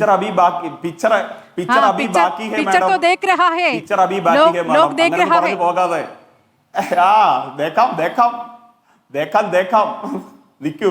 അങ്ങനെ ഭയപ്പെടാതെ, അങ്ങനെ ഭയപ്പെട്ടൊന്നും പോകാതെ. ഈ പറഞ്ഞ കാര്യങ്ങളൊന്നും BJP നേതാക്കന്മാരൊന്നും വെറുവാക്കൊന്നും പറയാറില്ല സ്മൃതി. അതുകൊണ്ട് അങ്ങനൊന്നും കരുതരുത്. ഇത് നരേന്ദ്രമോദിയുടെ പാർട്ടിയാണ്. അതുകൊണ്ട് അങ്ങനൊന്നും അതിനെ വ്യാഖ്യാനിക്കാൻ ശ്രമിക്കരുത്. ഇവിടെ വിഷയം എന്താണ്? ഇപ്പോൾ NSSനോട് പറഞ്ഞ NSSന്റെ ജനറൽ സെക്രട്ടറി ശ്രീ സുകുമാരൻ നായരോട് പറഞ്ഞ നിലപാട് പൊതുസമൂഹത്തിൽ പറയാൻ CPM തയ്യാറാകുന്നില്ല. ഇതാണല്ലോ ഇപ്പോഴത്തെ വിഷയം. അയ്യപ്പ വിശ്വാസികളെ വോട്ട് ബാങ്ക് രാഷ്ട്രീയത്തിന് വേണ്ടി ഉപയോഗിക്കാൻ ഇവർ ശ്രമിക്കുന്നു. മതത്തിന്റെ പേര് പറഞ്ഞ് വോട്ട് പിടിക്കാൻ ശ്രമിക്കുന്നു. ഈ വിഷയത്തെ അനുകൂലിക്കുന്നവരെയും എതിർക്കുന്നവരെയും ഇരുതോളിലേക്ക് പോകാൻ ഇവർ ആഗ്രഹിക്കുന്നു. നിങ്ങളല്ലേ അയ്യപ്പ സംഘത്തിന് നിങ്ങളുടെ പ്രധാനപ്പെട്ട യോഗി ആദിത്യനാഥ് എല്ലാ ആശംസകളും നേർന്നുകൊണ്ട് കത്ത് കൊടുത്ത പരിപാടിയെ കുറിച്ചാണോ നിങ്ങൾ ഈ പറയുന്നത്? എന്താ ഈ പറയുന്നത്? യോഗി ആദിത്യനാഥ് ആരാണ്? ഉത്തർപ്രദേശിന്റെ മുഖ്യമന്ത്രിയാണ്. യോഗി ആദിത്യനാഥിന് കത്തയച്ചതാരാണ്? CPM-ന്റെ പാർട്ടി സെക്രട്ടറി ശ്രീ MV ഗോവിന്ദനാണോ? യോഗി ആദിത്യനാഥിന് കത്തയച്ചത്? അപ്പൊ നിങ്ങൾക്ക് ഇടത് സർക്കാരിനോട് എതിർപ്പില്ല, നിങ്ങൾക്ക് CPM-മായി ബന്ധപ്പെട്ട് മാത്രമേ അഭിപ്രായ വ്യത്യാസമുള്ളൂ അല്ലേ? ഇടത് സർക്കാരിനോട് എതിരഭിപ്രായമില്ല. ഞാൻ പറയട്ടെന്ന്, ഞാൻ എന്റെ വായിക്കകത്തോട്ട് കയറി ഇരുന്നിട്ട് എന്റെ അഭിപ്രായമായിട്ട് അങ്ങയുടെ അഭിപ്രായം പറയേണ്ട കാര്യമില്ല. ചോദ്യമാണെന്നാണ് എന്റെ വിശ്വാസം. അതുകൊണ്ട് അങ്ങ് എന്റെ വായിലോട്ട് കയറിയിരുന്ന എന്റെ അഭിപ്രായം പറയാതെ ഔദ്യോഗിക മര്യാദയുടെ ഭാഗമായിട്ടുണ്ടായ ഒരു പ്രതികരണത്തെ മാത്രമായിട്ടാണ് അത് കണക്കാക്കുന്നത്. ഇവിടുത്തെ CPM നടത്തിക്കൊണ്ടിരിക്കുന്ന ഈ പറഞ്ഞ നരനായാട്ടിനെതിരെയും CPM നടത്തിക്കൊണ്ടിരിക്കുന്ന ഈ രാഷ്ട്രീയ നിലപാടുകൾക്കെതിരെയും കേരളത്തിൽ തന്നെ വന്ന് പലവട്ടം പല വേദിയിൽ സംസാരിച്ചിട്ടുള്ള വ്യക്തിയാണ് ശ്രീ യോഗി ആദിത്യനാഥ്. അല്ല നിങ്ങൾക്ക് പറയാൻ സാധിക്കും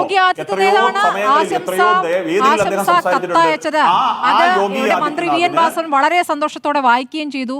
എന്നിട്ട് എന്താ സംഭവിച്ചത്? പിറ്റേ ദിവസം നിങ്ങളുടെ സംസ്ഥാന അധ്യക്ഷൻ പറയുകയാണ്, എന്നെ വിളിച്ചിരുന്നെങ്കിൽ ഞാനും പോയേനേന്ന് പറഞ്ഞില്ലേ? രാജീവ് ചന്ദ്രശേഖർ പറഞ്ഞില്ലേ? അങ്ങയുടെ ഈ ചോദ്യത്തിനുള്ള ഉത്തരം കഴിഞ്ഞ കുറച്ച് ദിവസങ്ങൾക്ക് മുമ്പ് നമ്മൾ രണ്ടുപേരും കൂടി ഇരുന്ന ചർച്ചയിൽ തന്നെ ഞാൻ പറഞ്ഞിട്ടുള്ളതാണ്. ശ്രീ രാജീവ് ചന്ദ്രശേഖർ പറഞ്ഞ നിലപാട് വളരെ കൃത്യമാണ്. രാജീവ് ചന്ദ്രശേഖർ പറഞ്ഞത് ആഗോള അയ്യപ്പ സംഗമത്തെയല്ല ഞങ്ങൾ എതിർക്കുന്നത്, ആഗോള അയ്യപ്പ സംഗമത്തിലെ രാഷ്ട്രീയ ഇരട്ടത്താപ്പിനെയാണ്, സ്റ്റാലിനെ ക്ഷണിച്ചതിനാണ്. അപ്പോൾ നിങ്ങൾ മാധ്യമപ്രവർത്തകർ ചോദിച്ചു, അങ്ങേക്ക് ക്ഷണമുണ്ടെങ്കിൽ അങ്ങ് പോകുമോ? ഞാൻ പോകും. ഞാൻ അവിടെ പോയി എൻ്റെ നിലപാടുകൾ പറയും. ഞാൻ ഇവരെ തുറന്നു കാണിക്കും. ഞാൻ അന്നും പറഞ്ഞു റിപ്പോർട്ടറിന്റെ ആർക്കീവ്സിൽ ഒന്ന് തപ്പി നോക്കാൻ. ആ സ്റ്റേറ്റ്മെന്റ് അവിടെ ഇപ്പോഴും കാണും. അതുകൊണ്ട് രാജീവ് ചന്ദ്രശേഖറിന്റെ നിലപാടിലൊന്നും ഒരു സംശയം വേണ്ട. രാജീവ് ചന്ദ്രശേഖറിന്റെ നിലപാട് അംഗീകരിച്ചു പോകുന്ന സാഹചര്യത്തിലേക്കാണ് കേരള രാഷ്ട്രീയം മാറാൻ പോകുന്നതെന്ന് തദ്ദേശ സ്വയംഭരണ തെരഞ്ഞെടുപ്പ് കഴിയുമ്പോൾ അങ്ങേക്ക് മാറും. കാരണം കേരളം രാജീവ് ചന്ദ്രശേഖർ മുന്നോട്ട് വെച്ച വികസിത കേരളം എന്ന മുദ്രാവാക്യം ചർച്ച ചെയ്തു തുടങ്ങിയിരിക്കുന്നു. സ്മൃതി, വികസിതത്തെ പറ്റിയിട്ടാണ് കേരളം ഇന്ന് സംസാരിക്കുന്നത്. അവിടെ മതത്തിനോ സമുദായത്തിന്റെയോ അതിന്റെ ഒന്നും ആവശ്യമില്ല. ജനങ്ങൾക്ക് വികസനം ആവശ്യമാണ്. ജനങ്ങൾക്ക് ജീവിക്കാൻ ആവശ്യമായ സാഹചര്യം ഈ സംസ്ഥാനത്ത് ഉണ്ടാകണം. ജോലി തേടി വിദേശ രാജ്യങ്ങളിലേക്കും അന്യ സംസ്ഥാനങ്ങളിലേക്കും പോകുന്നത് തിരുത്തപ്പെടേണ്ടതാണ് സ്മൃതി. അത് തിരുത്തപ്പെടാൻ ആവശ്യമായിട്ടുള്ള വികസന കാഴ്ചപ്പാട് വെച്ചുകൊണ്ടാണ് BJP വോട്ട് തേടാൻ പോകുന്നത്. ജനങ്ങൾ ഇരു കൈയും അമേരിക്കയിലേക്ക് പോകാൻ പറ്റാത്തൊരവസ്ഥയാക്കിയല്ലോ. അമേരിക്കയിലേക്ക് ഇനി പോകാൻ പറ്റാത്തൊരവസ്ഥയായിട്ടുണ്ടല്ലോ. അങ്ങ് ബ്രിട്ടനിലേക്ക് ഒന്ന് പോയിട്ട് വാ. അല്ലല്ല, ബ്രിട്ടീഷ് പ്രധാനമന്ത്രിയെ കുറിച്ചല്ല നമ്മുടെ പ്രധാനമന്ത്രി സംസാരിച്ചുകൊണ്ടിരുന്നത്, ഡൊണാൾഡ് ട്രംപിനെ കുറിച്ചാണല്ലോ. ഡൊണാൾഡ് ട്രംപ് മൈ ഫ്രണ്ട് ആയിരുന്നല്ലോ. മൈ ഫ്രണ്ട് തന്ന പണികൾ ഇപ്പോൾ നമ്മൾ അനുഭവിച്ചുകൊണ്ടിരിക്കുകയാണ്. വേണ്ടാന്നേ, അങ്ങ് യൂറോപ്പൊക്കെ ഒന്ന് കണ്ടിട്ടോ, അപ്പോഴത്തേക്ക് അമേരിക്ക പോലുള്ള കാര്യങ്ങളൊക്കെ ശരിയായി കിട്ടും. യൂറോപ്പിലും അതേപോലെ തന്നെ മറ്റേ എന്താ പറയുക, ജപ്പാനിലും ചൈനയിലൊക്കെ ഒന്ന് പോയിട്ട് എല്ലാ രാജ്യങ്ങളൊക്കെ ഒന്ന് സന്ദർശിക്കുക. അതെല്ലാം കഴിഞ്ഞ് വരുമ്പോഴത്തേക്ക് അമേരിക്കയിലേക്ക് പോകാനുള്ള വിസ റെഡിയാവും. ആയിക്കോട്ടെ. ശ്രീ ER വിജയകുമാർ, ഇപ്പോൾ താങ്കളടക്കമുള്ള ഇപ്പോൾ ഈ കണയന്നൂർ NSS കരയോഗത്തിൽ നിന്ന് മാത്രമല്ല, ഇപ്പോൾ ചെങ്ങന്നൂരിൽ രാജി ഉണ്ടായിട്ടുണ്ട്. ഒരു കുടുംബത്തിലെ 4 പേർ രാജിവെക്കുന്നു. ഇപ്പോൾ പലയിടത്തായി ബാനറുകൾ പ്രത്യക്ഷപ്പെടുന്നു. ഏറ്റവും ഒടുവിൽ തിരുവനന്തപുരത്ത് ബാനർ പ്രത്യക്ഷപ്പെടുമ്പോൾ അത് ഞങ്ങൾ തന്നെയാണ് സ്ഥാപിച്ചത് എന്ന രൂപത്തിൽ പ്രതികരണം വരികയാണ്. അതിൽ NSS ജനറൽ സെക്രട്ടറിക്ക് ആദരാഞ്ജലി എന്നൊക്കെയാണ് എഴുതിയിരിക്കുന്നത്. ആ രൂപത്തിലുള്ള പ്രതിഷേധങ്ങളോട് യോജിപ്പുണ്ടോ?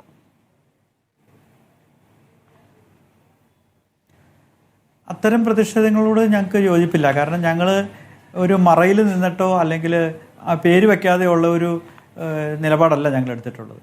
മറിച്ച് NSS ജനറൽ സെക്രട്ടറിയെ ആദരപൂർവ്വം കണ്ടുകൊണ്ട് തന്നെയാണ് ഞങ്ങൾ പറയുന്നത്. ഞങ്ങൾ അദ്ദേഹത്തിന് ആദരാഞ്ജലികൾ അർപ്പിക്കാനോ എന്നുള്ള ആ ഒരു മനസ്ഥിതി ഉള്ളവരല്ല ഞങ്ങൾ. ഇവിടെ പാനൽ ഈ ചർച്ചയിൽ പങ്കെടുക്കുന്ന മറ്റുള്ളവർ രാഷ്ട്രീയമാണ് പറഞ്ഞത്.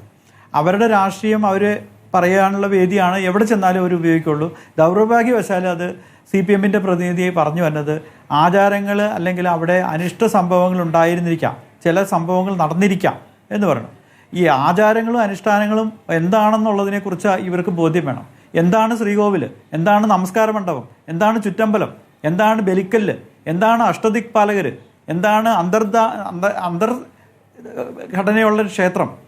ഇത്തരം കുറേ കാര്യങ്ങൾ ഒരു ക്ഷേത്രത്തിനെ സംബന്ധിച്ചിട്ടുണ്ട്. ക്ഷേത്രങ്ങൾ ഈ 10,000 ക്ഷേത്രങ്ങളുണ്ടെങ്കിൽ ഈ 10,000 ക്ഷേത്രങ്ങളിലും 10,000 തരത്തിലുള്ള ആചാരങ്ങളാണ്. ഏറ്റവും ഒടുവിൽ ശരിക്കു പറഞ്ഞാൽ ക്ഷേത്രത്തിൻ്റെ അയ്യപ്പൻ്റെ പിതൃസ്ഥാനീയനാണ് ക്ഷേത്രം തന്ത്രി എന്ന് പറയുന്നത്.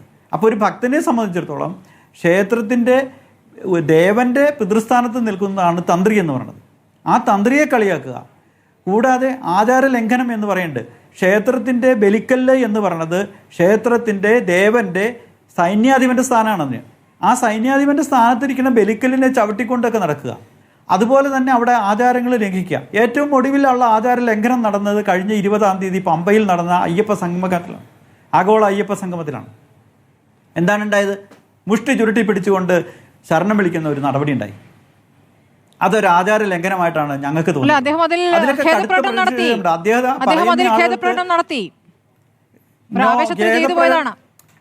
അവിടെയല്ല ഖേദപ്രകടനം നടത്തേണ്ട. ഞാനൊന്ന് പൂർത്തീകരിച്ചോട്ടെ. ഖേദപ്രകടനം നടത്തേണ്ട കാര്യങ്ങളുണ്ട്. ഒരു ക്ഷേത്രത്തിൽ ആചാര ലംഘനം നടത്തിയാൽ അതിന് ഖേദപ്രകടനം കൊണ്ട് തീരില്ല. ഒരു മുഷ്ടി ചുരുട്ടി പിടിച്ച് ഞങ്ങൾ ഇൻകുലാബ് വിളിക്കാൻ പോയിട്ടുള്ളത് തന്നെ. ഞാൻ ഇൻകുലാബ് വിളിച്ച് നടന്ന ആൾ തന്നെയാണ്. എനിക്കറിയാം അത് വിളിക്കാൻ. അയ്യപ്പൻ്റെ നടയിലോ ക്ഷേത്രങ്ങളിലോ പോയ കൂപ്പിക്കൊണ്ട് പറയാൻ ശരണം വിളിക്കേണ്ട രീതിയും ഞങ്ങൾക്കറിയാം. അതൊന്നും ഞങ്ങളെ പഠിപ്പിക്കാൻ വരേണ്ടവർ. ഞങ്ങളുടേതായ രാഷ്ട്രീയമുണ്ട്. ഞങ്ങളുടെ കമ്മിറ്റിയിൽ എല്ലാ രാഷ്ട്രീയ പാർട്ടിക്കാരുമുണ്ട്. ഇവിടെ BJPയുടെ പ്രതിനിധി പറയുന്നത് അവർ 11 വർഷമായിട്ട് ഒരു തുടർഭരണം നടത്തിക്കൊണ്ടിരിക്കുന്നവരാണ്. അവർ നിയമം മാറ്റുമെന്ന് പറഞ്ഞിട്ട് അവരെന്ത് ചെയ്തു? അതുപോലെ തന്നെ CPM ആണെങ്കിൽ ഇവിടെ മാറ്റം വരുത്തും, മാറ്റത്തിന് മാത്രം മാറ്റമില്ല എന്ന് പറയുന്നു. എന്ത് മാറ്റമാണ് ഇവിടെ വന്നത്? എന്തുറപ്പാണ് കൊടുത്തത്? അതാണ് ഞങ്ങൾക്കറിയേണ്ടത്. അതിന് CPM പ്രതിനിധി ഇതുവരെ നിലം തൊടാത്തൊരു രീതിയിലാണ് ഇവരുടെ ചർച്ചയിൽ കൊണ്ടുപോകുന്നത്. വേറെ കാര്യങ്ങൾ പറഞ്ഞു പോവുക. ആളുകൾ പൊട്ടന്മാരാക്കുന്ന രീതിയിലുള്ള ഈ തരം സംസാരം കൊണ്ട് ഇതുപോലെയുള്ള അഡ്വക്കേറ്റുമാരായാലും ആരായാലും അത്തരം രീതിയിലുള്ള പ്രസ്താവനകൾ നടത്തരുത്. അവർക്ക് അറിയാത്ത കാര്യങ്ങൾ തുറന്നു പറയുക. ഞങ്ങളിതിൽ ഞാൻ പൂർത്തീകരിച്ചോട്ടെ. ഒരു മിനിറ്റ് ഞാൻ പൂർത്തീകരിച്ചോട്ടെ. 111 വർഷത്തെ പാരമ്പര്യമുള്ള സംഘടനയാണ് NSS. പിടിയേരി പ്രസ്ഥാനത്തിൽ കൂടി വന്നതാണ്. പിടിയേരി പ്രസ്ഥാനം എന്താണെന്ന് ഞാൻ പറഞ്ഞുതരാം. വൈകുന്നേരങ്ങളിൽ ചോറിന് വേണ്ടിയിട്ട് അരി എടുക്കുമ്പോൾ ഒരു പിടി അരി എടുത്ത് മാറ്റി വെച്ചിട്ട് അത് കരയോഗത്തിലേക്ക് കൊടുക്കും. ആ കരയോഗം അത് ഒരു മാസം തികയുമ്പോൾ ലേലം വിളിച്ചോ വിറ്റോ ആ പൈസ സ്വീകരിച്ചിട്ടാണ് ഞങ്ങളുടെ കരയോഗ പ്രസ്ഥാനം വളർന്നു വന്നത്, ഞങ്ങളുടെ പൂർവികർ വളർത്തിക്കൊണ്ടുവന്നത്. അത്തരം പ്രസ്ഥാനങ്ങളെ കളിയാക്കാനും അത്തരം പ്രസ്ഥാനത്തിൻ്റെ നേതൃസ്ഥാനത്തിരുന്നുകൊണ്ട് നിരുത്തരവാദമായിട്ടുള്ള പ്രസ്താവനകൾ നടത്തിയതിനെക്കുറിച്ചാണ് നമ്മൾ ചർച്ച ചെയ്യുന്നത്. ഇവിടെ രാഷ്ട്രീയ ലാഭമില്ല, യാതൊന്നുമില്ല. ഞങ്ങളുടെ സെക്രട്ടറി നിരുത്തരവാദമായിട്ടുള്ള പ്രസ്താവന നടത്തിയിട്ടുണ്ട്. ആ പ്രസ്താവനയിൽ നിന്നും അദ്ദേഹത്തിൻ്റെ ഈ രീതിയിൽ നിന്നും അദ്ദേഹം വ്യതിചലിക്കണമെന്ന് മാത്രമാണ് എനിക്ക് ശ്രീ വിജയകുമാർ, ഈ പെരുന്നയിൽ നിന്നും ഒരു പ്രതികരണം ഉണ്ടായോ നിങ്ങളുടെ ഈ പ്രമേയത്തിന് ശേഷം? അവിടെ ഡയറക്ട് ബോർഡൊക്കെ ഉണ്ടല്ലോ. പ്രമേയത്തിന് ശേഷം ഞങ്ങൾ ഇല്ല, താലൂക്ക് യൂണിയനിൽ നിന്ന് ബന്ധപ്പെടുകയുണ്ടായി. താലൂക്ക് യൂണിയനിൽ നിന്ന് ബന്ധപ്പെട്ടിട്ട് പ്രമേയം ഒന്ന് മാറ്റി കൊടുക്കാമോ എന്നുള്ളൊരു ചോദ്യം ഉണ്ടായി. ഞാൻ തുറന്നു പറയുകയാണ് കാര്യം. ആ മാറ്റി കൊടുക്കുന്ന കാര്യം പറഞ്ഞപ്പോൾ ഞാൻ ചോദിച്ചു, അതെങ്ങനെയാണ് ഒരു സംഘടനയുടെ ഒരു യോഗം വിളിച്ചിട്ട് അത്രയും ആളുകളിരുന്ന് തീരുമാനമെടുത്ത ഒരു കാര്യം, എന്ത് സംഘടനാ രീതിയാണ് നിങ്ങൾ പഠിച്ചിരിക്കുന്നത്? ഞാൻ ആ സംഘടനാ രീതി പഠിച്ചിട്ടില്ല, അതുകൊണ്ട് പ്രമേയത്തിൽ മാറ്റാൻ വരുത്തില്ല എന്നുള്ള ഉത്തരമാണ് ഞാൻ കൊടുത്തത്. അതാണ് ഉണ്ടായത്. പെരുന്നയിൽ നിന്ന് ഒരു പ്രതികരണം വന്നിട്ടില്ല അല്ലേ? ഇവിടെ ഇല്ല, പെരുന്നയിൽ നിന്ന് ഞങ്ങൾ നേരിട്ട് വിളിക്കേണ്ട ഒരു രീതി അല്ല NSSനുള്ളത്. അത് താലൂക്ക് യൂണിയനുമായിട്ട് ബന്ധപ്പെടും. താലൂക്ക് യൂണിയനിൽ നിന്നാണ് ഞങ്ങളെ. അപ്പോൾ താലൂക്ക് യൂണിയനിൽ നിന്നും ആ ബന്ധപ്പെടൽ ഉണ്ടായിരിക്കുന്നത് പെരുന്നയിൽ നിന്നുള്ള ഒരു സന്ദേശമായിട്ട് എടുക്കുന്നുണ്ടോ? തീർച്ചയായും അതിൻ്റെ റിസൾട്ട് തന്നെയായിരിക്കും. ഇപ്പോൾ ഈ നിലപാടിൽ മാറ്റമില്ല. ഇനി നിങ്ങൾ ആവശ്യപ്പെടുന്നത് സുകുമാരൻ നായർ ജനറൽ സെക്രട്ടറി നിലപാട് മാറ്റി പറയണം അല്ലേ? രാഷ്ട്രീയ നിലപാടല്ല എന്ന് പറയണം. നിലപാട് മാറ്റി പറയുക എന്നുള്ളത് തീർച്ചയായിട്ടും രാഷ്ട്രീയ നിലപാടല്ല ഇത്. ഇവിടെ ഈ സംഭവം എന്ന് പറയുന്നത് ആചാരലംഘനം നടത്തി. ഏറ്റവും ഒടുവിൽ ഞാൻ പറഞ്ഞല്ലോ, ആഗോള അയ്യപ്പ സംഗമത്തിലാണ് ആചാരലംഘനം നടത്തിയേക്കുന്നത്. മുഷ്ടി ചുരുട്ടി പിടിച്ചുകൊണ്ട് ഒരാൾ ശരണം വിളിക്കുക എന്ന് പറഞ്ഞാൽ, ഞങ്ങളെല്ലാവരും സിന്ദാബാദ് വിളിക്കാൻ പോയിട്ടുണ്ട്. പല സമരങ്ങളും നയിച്ചിട്ടുള്ള ആളുകളാണ് ഞങ്ങൾ. സംഘടനയിൽ തന്നെ എല്ലാ രാഷ്ട്രീയക്കാരും ഉണ്ട്. പക്ഷേ അവരെല്ലാവരും ഒന്നടങ്കം എതിർക്കുകയാണത്. ഈ ആചാരലംഘനം ഏറ്റവും ഒടുവിൽ നടന്നിരിക്കുന്നത് ഈ പറഞ്ഞ അയ്യപ്പ സംഗമത്തിലാണ്. പമ്പയിൽ നടന്ന അയ്യപ്പ സംഗമത്തിൽ തിരുവിതാംകൂർ ദേവസ്വം ബോർഡ് പ്രസിഡന്റ് മുഷ്ടി ചുരുട്ടി പിടിച്ച് നടന്നത് ആചാര ലംഘനം തന്നെയാണ്. അയ്യപ്പനെ അവഹേളിക്കുന്ന അനുഷ്ഠാന ലംഘനം കൂടിയാണ് അദ്ദേഹം നടത്തിയിട്ടുള്ളത്. CPM പ്രതിനിധിയായിരുന്നു, അങ്ങ് ലോക്കൽ സെക്രട്ടറി ആയിരുന്നു എന്നല്ലേ പറഞ്ഞത്? അപ്പോൾ എന്ന് മുതലാണ് പാർട്ടിയുമായിട്ടുള്ള ബന്ധം വിച്ഛേദിച്ചത്? ഞാൻ CPI പ്രതിനിധിയായിരുന്നു, കമ്മ്യൂണിസ്റ്റ് പാർട്ടി CPIയുടെ പ്രതിനിധിയായിരുന്നു 2024 വരെ. 2017 അതെ, 2017 മുതൽ 2024 വരെ ഞാൻ CPIയുടെ ചോറ്റാനിക്കര ലോക്കൽ സെക്രട്ടറി ആയിരുന്നു. അതിനുശേഷം ഇത്തരം പല കാര്യങ്ങളിലും നിലപാടുകളിൽ യോജിക്കാൻ പറ്റാവുന്ന വരുന്നതിലാണ് ഞാൻ ആ പ്രസ്ഥാനത്തിലെ ഈ സെക്രട്ടറി സ്ഥാനവും മെമ്പർഷിപ്പും ഞാൻ പുതുക്കിയിട്ടുണ്ട്. 2017 മുതൽ 2021 വരെ എന്ന് പറയുമ്പോൾ ഈ യുവതീ പ്രവേശം ഉള്ളപ്പോഴൊക്കെ അങ്ങ് ഇടതുപക്ഷത്തിന്റെ ഭാഗമാണ്. 24 വരെ യുവതീ പ്രവേശം നടക്കുമ്പോഴൊക്കെ അങ്ങ് തീർച്ചയായിട്ടും 2024 വരെ. 2017 മുതൽ അതെ, 95 ഞാൻ പഞ്ചായത്ത് തിരഞ്ഞെടുപ്പിൽ മത്സരിച്ച അന്ന് തൊട്ട് 30 വർഷത്തോളമായിട്ടിപ്പോൾ ഈ പ്രസ്ഥാനത്തിൻ്റെ കൂടെ നടന്നിട്ടുള്ള ഒരാളാണ്. 7 വർഷം ലോക്കൽ സെക്രട്ടറി ആയിരുന്നു 2017 മുതൽ 2024 ഫെബ്രുവരി വരെ. അതിനുശേഷമാണ് പല കാര്യങ്ങളിലും, അത് ഇവിടെ പറയേണ്ട കാര്യങ്ങളല്ലാത്തതുണ്ടോ ഞാൻ പറയുന്നില്ല. അതിൽ ഒരു കാര്യമാണ് ഈ പറഞ്ഞ സംഭവം. പക്ഷേ അത് ഈ നാമജപയാത്രയിൽ പോയിട്ട് എന്നോട് വിശദീകരണം ചോദിച്ചതിന് ഞാൻ വ്യക്തതയോടുകൂടി മറുപടി പറഞ്ഞു. ഞാൻ പകൽ വെളിച്ചത്തിലാണ് പോയതെന്നും മദ്യപിച്ചിട്ടുണ്ടായിരുന്നില്ല എന്നും ആരുടെയും പ്രേരണയിലല്ല പോയതെന്നും വളരെ കൃത്യം. അതായത് ജാഗ്രതക്കുറവ് എന്നുള്ള പദമാണ് സാധാരണ കമ്മ്യൂണിസ്റ്റ് പാർട്ടികളിൽ ഉപയോഗിക്കാറുള്ളത്. ഇതിൻ്റെ ജാഗ്രതക്കുറവില്ല, ജാഗ്രതയോടുകൂടി ചെയ്ത കാര്യമാണെന്നാണ് ഞാൻ എഴുതി കൊടുത്തത്. എന്നിട്ട് കുറച്ച് നാളത്തേക്ക് എന്നെ മാറ്റി നിർത്തി വീണ്ടും എന്നെ സ്ഥാനത്തേക്ക് കൊണ്ടുവരികയാണ് ഉണ്ടായത്. ശരി, അഡ്വക്കേറ്റ് D. സുരേഷ് കുമാർ, അങ്ങേക്ക് മറുപടി പറയാം. ഈ നാമജപ ഘോഷയാത്രയിൽ എടുത്തിരിക്കുന്ന കേസുകൾ അത് പിൻവലിക്കുമെന്നുള്ള ഉറപ്പ് ഇടത് സർക്കാർ നൽകിയിട്ടുണ്ടോ? അങ്ങനെയുണ്ടെങ്കിൽ അത് പറയുന്നതിൽ എന്താണ് ബുദ്ധിമുട്ട്? അല്ല, അതിന് ഒരു മിനിറ്റ്, അതിന് മുമ്പ് എനിക്കൊരു മറുപടി BJPയുടെ പ്രതിനിധിക്ക് പറയാനുണ്ട്. BJPയുടെ പ്രതിനിധി ഇവിടെ വളരെ ശ്രദ്ധാപൂർവം സെലക്റ്റീവായിട്ടാണ് സംസാരിക്കുന്നത്. ഞാനതിൻ്റെ വിശദാംശങ്ങളിലേക്ക് കടക്കുന്നില്ല. നിങ്ങൾ BJPയുടെ പ്രതിനിധി എനിക്ക് ഉത്തരം തരേണ്ടുന്ന ഒരു ചോദ്യം എനിക്കുണ്ട്. അതെന്ന് പറയുന്നത്, ശബരിമല കേസിനെ സംബന്ധിച്ച് എപ്പോഴും നിങ്ങൾ പറയുന്നത് 2016 മുതലുള്ള ചരിത്രമാണ് പറയുന്നത്. അതിനു മുൻപ് 1900 മുതലുള്ളൊരു ചരിത്രം ഉണ്ട്. ദേവസ്വം ബോർഡ് കമ്മീഷണറായിരുന്ന ശ്രീമതി ചന്ദ്രിക, അവരുടെ കൊച്ചുമകളുടെ ചോറൂണുമായി ബന്ധപ്പെട്ട് ഒരു ഫോട്ടോ അന്നത്തെ ദിനപത്രങ്ങളിൽ പ്രസിദ്ധീകരിക്കുകയും അതുമായി ബന്ധപ്പെട്ട ഒരു കേസ് ബഹുമാനപ്പെട്ട കേരള ഹൈക്കോടതിയുടെ മുന്നിൽ വരികയും 1991 ശബരിമലയിൽ യുവതീ പ്രവേശനം പാടില്ല എന്ന പ്രഖ്യാപിതമായിട്ടുള്ള ഒരു വിധി ഉണ്ടാവുകയും ചെയ്തു. ആ വിധിയെ ചോദ്യം ചെയ്തുകൊണ്ടാണ് ബഹുമാനപ്പെട്ട സുപ്രീം കോടതിയിലേക്ക് അപ്പീൽ പോകുന്നത്. ആ അപ്പീൽ പോകുന്നത് ലോയേഴ്സ് അസോസിയേഷൻ്റെ ഭാരവാഹിയാണ്. ഈ ലോയേഴ്സ് അസോസിയേഷൻ്റെ ഭാരവാഹി പ്രേരണാകുമാരിയുടെ രാഷ്ട്രീയം എന്തായിരുന്നു, അവർ അനുഭവം പ്രകടിപ്പിച്ച മൂവ്മെന്റ് ആരോടൊപ്പമായിരുന്നു നിങ്ങളെ ഇടയ്ക്ക് കയറി സംസാരിക്കരുത്, ഇടയ്ക്ക് കയറി മാന്യതയുടെ സീമ ലംഘിക്കരുത്. ഇത് നിങ്ങളുടെ ഒരു തന്ത്രമാണ്, നിങ്ങളുടെ ഒരു തന്ത്രമാണ്.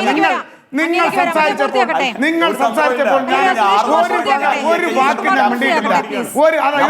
ഇതാണ് RSSന്റെ തന്ത്രം, ഇതാണ് സംഘപരിവാരത്തിന്റെ തന്ത്രം. നിങ്ങൾ എത്ര മ്ലേച്ഛമായിട്ടാണ് ഈ ചർച്ചയിൽ പങ്കെടുക്കുന്നത്? ഞാൻ ചോദിച്ച ക്വസ്റ്റ്യന് എവിടെയെങ്കിലും ഈ കേസുമായി ബന്ധപ്പെട്ട് അപ്പീൽ ഹർജി ഹാജരാക്കാനോ മറ്റേതെങ്കിലും നടപടിക്രമങ്ങളുമായി ബന്ധപ്പെട്ടോ ഏതെങ്കിലും ഒരു CPM-ന്റെ അനുഭാവിയോ CPM-ന്റെ പ്രവർത്തകനോ പോയിട്ടുണ്ടോ? BJP ഒരു സൈഡിൽ കൂടെ കേസ് നടത്തുക, അത് കഴിഞ്ഞതിന് ശേഷം ആ കേസിന്റെ വിധി സമ്പാദിച്ചതിന് ശേഷം അതിനെതിരായി ജനങ്ങൾ എതിരാണെന്ന് മനസ്സിലാക്കുമ്പോൾ അതിനോടൊപ്പം കൂടുക. അത് തന്നെയാണ് ഇപ്പോൾ ഇവിടുത്തെ സാമുദായിക നേതാക്കന്മാർ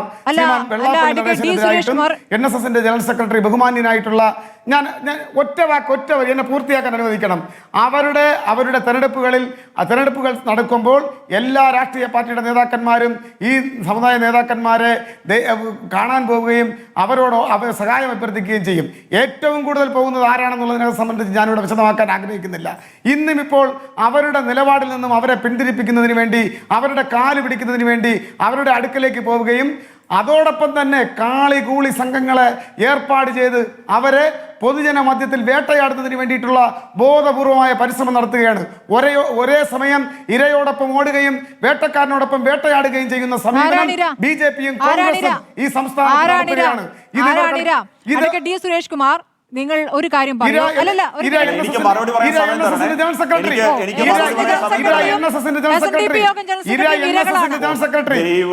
ഞാൻ അടിവരായിട്ട് പറയുന്നു, അദ്ദേഹത്തിന് ആദരാഞ്ജലികൾ അർപ്പിച്ചുകൊണ്ട് ബോർഡ് വെച്ചെന്ന് ഇവിടെ പറഞ്ഞത് ബഹുമാനപ്പെട്ട ആങ്കറാണ് ശ്രുതിയാനോട് പറഞ്ഞത്. അദ്ദേഹത്തിന് ആദരാഞ്ജലികൾ ജീവിച്ചിരിക്കുന്ന എന്ത് കുറ്റം വേണം അദ്ദേഹം ചെയ്തോട്ടെ, എന്ത് കുറ്റം വേണം ഞാൻ ചോദിക്കട്ടെ.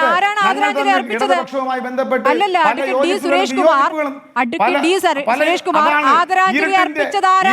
ശക്തി പ്രതിനിധികൾ തന്നെയാണ് സുരേഷ് കുമാർ. അതാണ് ഞാൻ പറഞ്ഞത്.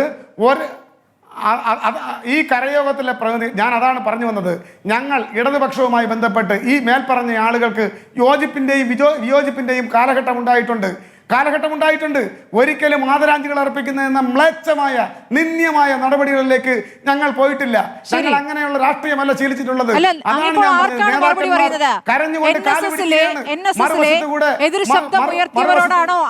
രോഷം കൊള്ളുന്നത് അങ്ങ് ആരോടാണ് രോഷം കൊള്ളുന്നത്?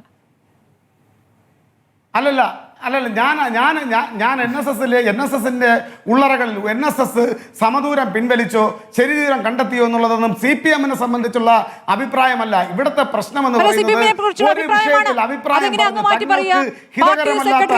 പാർട്ടി സെക്രട്ടറി പറഞ്ഞല്ലോ മൂന്നാം പിണറായി സർക്കാർ വരാനുള്ള ഊർജ്ജമാവുകയാണ് NSS-ന് പിന്തുണ എന്ന് പറഞ്ഞല്ലോ. അപ്പോൾ അതാണ് ചോദിച്ചത്. NSS കൊടുത്തിരിക്കുന്ന റിവിഷൻ പെറ്റീഷനിൽ എന്താണ് ഇടത് സർക്കാരിന്റെ നിലപാട്? അഡ്വക്കേറ്റ് സുരേഷ് കുമാർ, എന്തെങ്കിലും ഒരു കാര്യത്തിന് വ്യക്തമായ മറുപടി അങ്ങ് എന്താണ് പൂർത്തിയാക്കുന്നത്? അങ്ങിപ്പോൾ NSS-ലെ എതിർവിഭാഗത്തോട് മറുപടി പറഞ്ഞിട്ട് കാര്യമില്ല. അല്ലല്ല ഞാൻ അവരോടല്ല, NSS-ന്റെ എതിർഭാഗത്തോടല്ല. ഇതിന് പിന്നിലൊരു രാഷ്ട്രീയ കളിയുണ്ട്. ആർക്കാറിനോടാത്തത്? ഒരേ സമയം അദ്ദേഹത്തിന്റെ കാല് നക്കാൻ പോവുകയും മറുവശത്ത് അദ്ദേഹത്തിന് ആദരാഞ്ജലികൾ ഉപയോഗിക്കാം. നിങ്ങൾ ചെയ്യുമ്പോൾ അത് വളരെ നല്ല അഭിമാനപൂർവമായ നടപടിയാവുകയും ബാക്കിയുള്ളവർ പോയി കാണുമ്പോൾ അത് വേറെ രൂപത്തിലാവുകയും ചെയ്യുന്നത് എങ്ങനെയാണ്? എന്താണ്? അല്ലല്ല ഞാൻ പറഞ്ഞു നിന്ദ്യമായ പ്രവൃത്തി എന്നുള്ളതിൽ എന്താണ് അസഭ്യത എന്നുള്ളത് എനിക്ക് മനസ്സിലായി. നിന്ദ്യമായ പ്രവൃത്തി എന്നല്ല, കാല് നക്കുക എന്നുള്ള പ്രയോഗം പറഞ്ഞതാണ്. ഒറ്റ മിനിറ്റ് അങ്ങന്റെ ഒരു ചോദ്യത്തിനെങ്കിലും ഉത്തരം പറയൂ. നമ്മളിപ്പോൾ ഒരു മണിക്കൂർ മേലെ ചർച്ച നടത്തും. പ്ലീസ് റിവിഷൻ പെറ്റീഷനിൽ NSS-ന്റെ റിവിഷൻ പെറ്റീഷനിൽ എന്താണ് ഇടത് സർക്കാർ നിലപാട്? NSS-ന്റെ റിവിഷൻ പെറ്റീഷനെ സംബന്ധിച്ച് ഇന്ന് ബഹുമാനപ്പെട്ട ദേവസ്വം വകുപ്പ് മന്ത്രി പറഞ്ഞതിനപ്പുറത്തേക്ക് ഒന്നും തന്നെ എനിക്ക് പറയാനില്ല. ഇവിടെ പിണറായിയെ സംബന്ധിച്ച്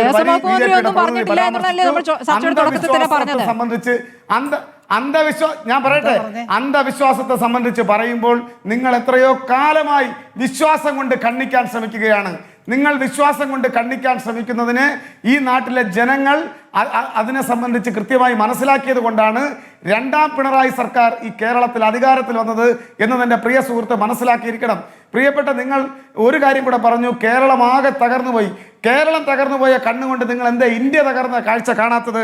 വേൾഡ് പോവർട്ടി ഇൻഡെക്സിൽ ഏറ്റവും കൂടുതൽ ദരിദ്രരുള്ള ഒരു രാഷ്ട്രമായി ഈ ഇന്ത്യയെ തെരഞ്ഞെടുത്തിരിക്കുകയാണ്. അംഗീകാരമല്ല. പ്രിയപ്പെട്ട BJP മറുപടി പറയാം. ഇവിടെ നിയമനിർമ്മാണം ആലോചിക്കുമെന്ന് പറഞ്ഞത് വി മുരളീധരൻ തന്നെയായിരുന്നു 2018. ഇപ്പോൾ അത് പറയുന്നു കോടതിയിലുള്ള കേസല്ലേ എന്ന്. അല്ലല്ല ഇല്ലല്ല ജിതിൻ ദേവിന്റെ സമയം വിദേശ രാജ്യ പ്രതിനിധികൾ ഈ രാജ്യം സന്ദർശിക്കാൻ വരുമ്പോൾ ടാർപോളിൻ കെട്ടി മറച്ചല്ല ഈ രാജ്യത്തെ ദരിദ്രരെ വിശാലമായ ഒരുപാട് വിഷയങ്ങളുണ്ടാവും. നമുക്ക് ഒരുപാട് കാര്യങ്ങൾ പറയണ്ട. നമുക്ക് ഈ വിഷയത്തിൽ ഒതുങ്ങാം. സമയമില്ലാത്തതുകൊണ്ടാണ്. പ്ലീസ് സംസ്ഥാനത്തെ കുറിച്ച്, സംസ്ഥാനത്തിന്റെ ന്യൂനതകളെ കുറിച്ച് പറയുമ്പോൾ ഈ രാജ്യത്തിന്റെ ന്യൂനതകൾ ചൂണ്ടിക്കാണിക്കപ്പെടണം. വിശാലമായ കണ്ണോടുകൂടി ഈ രാജ്യത്ത് നടക്കുന്ന സംഭവ വികാസങ്ങളെ കുറിച്ച് മനസ്സിലാക്കാൻ BJP തയ്യാറാകണം. സിപിഎമ്മിന്റെ നയം എന്താണ് ഈ വിഷയത്തിൽ എന്ന് ഇപ്പോഴും ഈ ചർച്ചയ്ക്കൊടുവിലും വ്യക്തത വന്നിട്ടില്ല എന്നുള്ള കാര്യമാണ് അങ്ങയോട് പറയാനുള്ളത്. ശ്രീ ജിതിൻ ദേവ് അങ്ങ് പറഞ്ഞ് അവസാനിപ്പിക്കാം. അല്ല, എനിക്ക് BJP-യുടെ നയമെന്ന് ഈ വിഷയത്തിൽ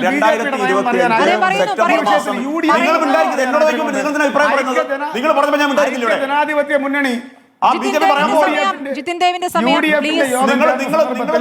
മുസ്ലിം ലീഗ് എന്ത് പറഞ്ഞു എന്നുള്ളത് രാഷ്ട്രീയ പ്രശ്നം നടത്തിക്കൊണ്ടിരിക്കുന്ന കുറച്ചു നിങ്ങൾ നേരത്തെ ബഹളം വെച്ചല്ലോ.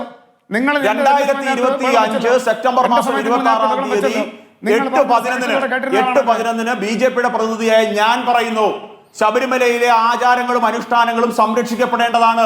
യുവതീ പ്രവേശനം അനുവദിക്കാൻ പാടുള്ളതല്ല.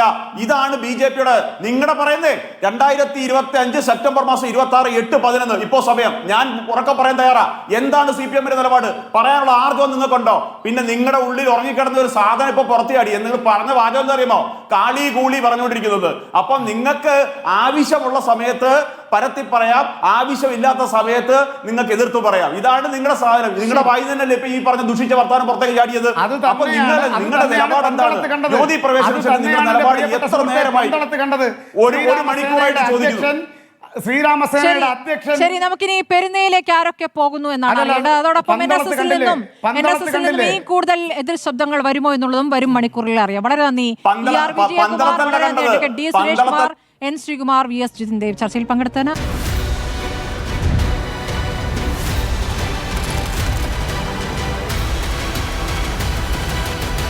ഡിബേറ്റ് വിത്ത് സ്മൃതി പരുത്തിക്കാട്.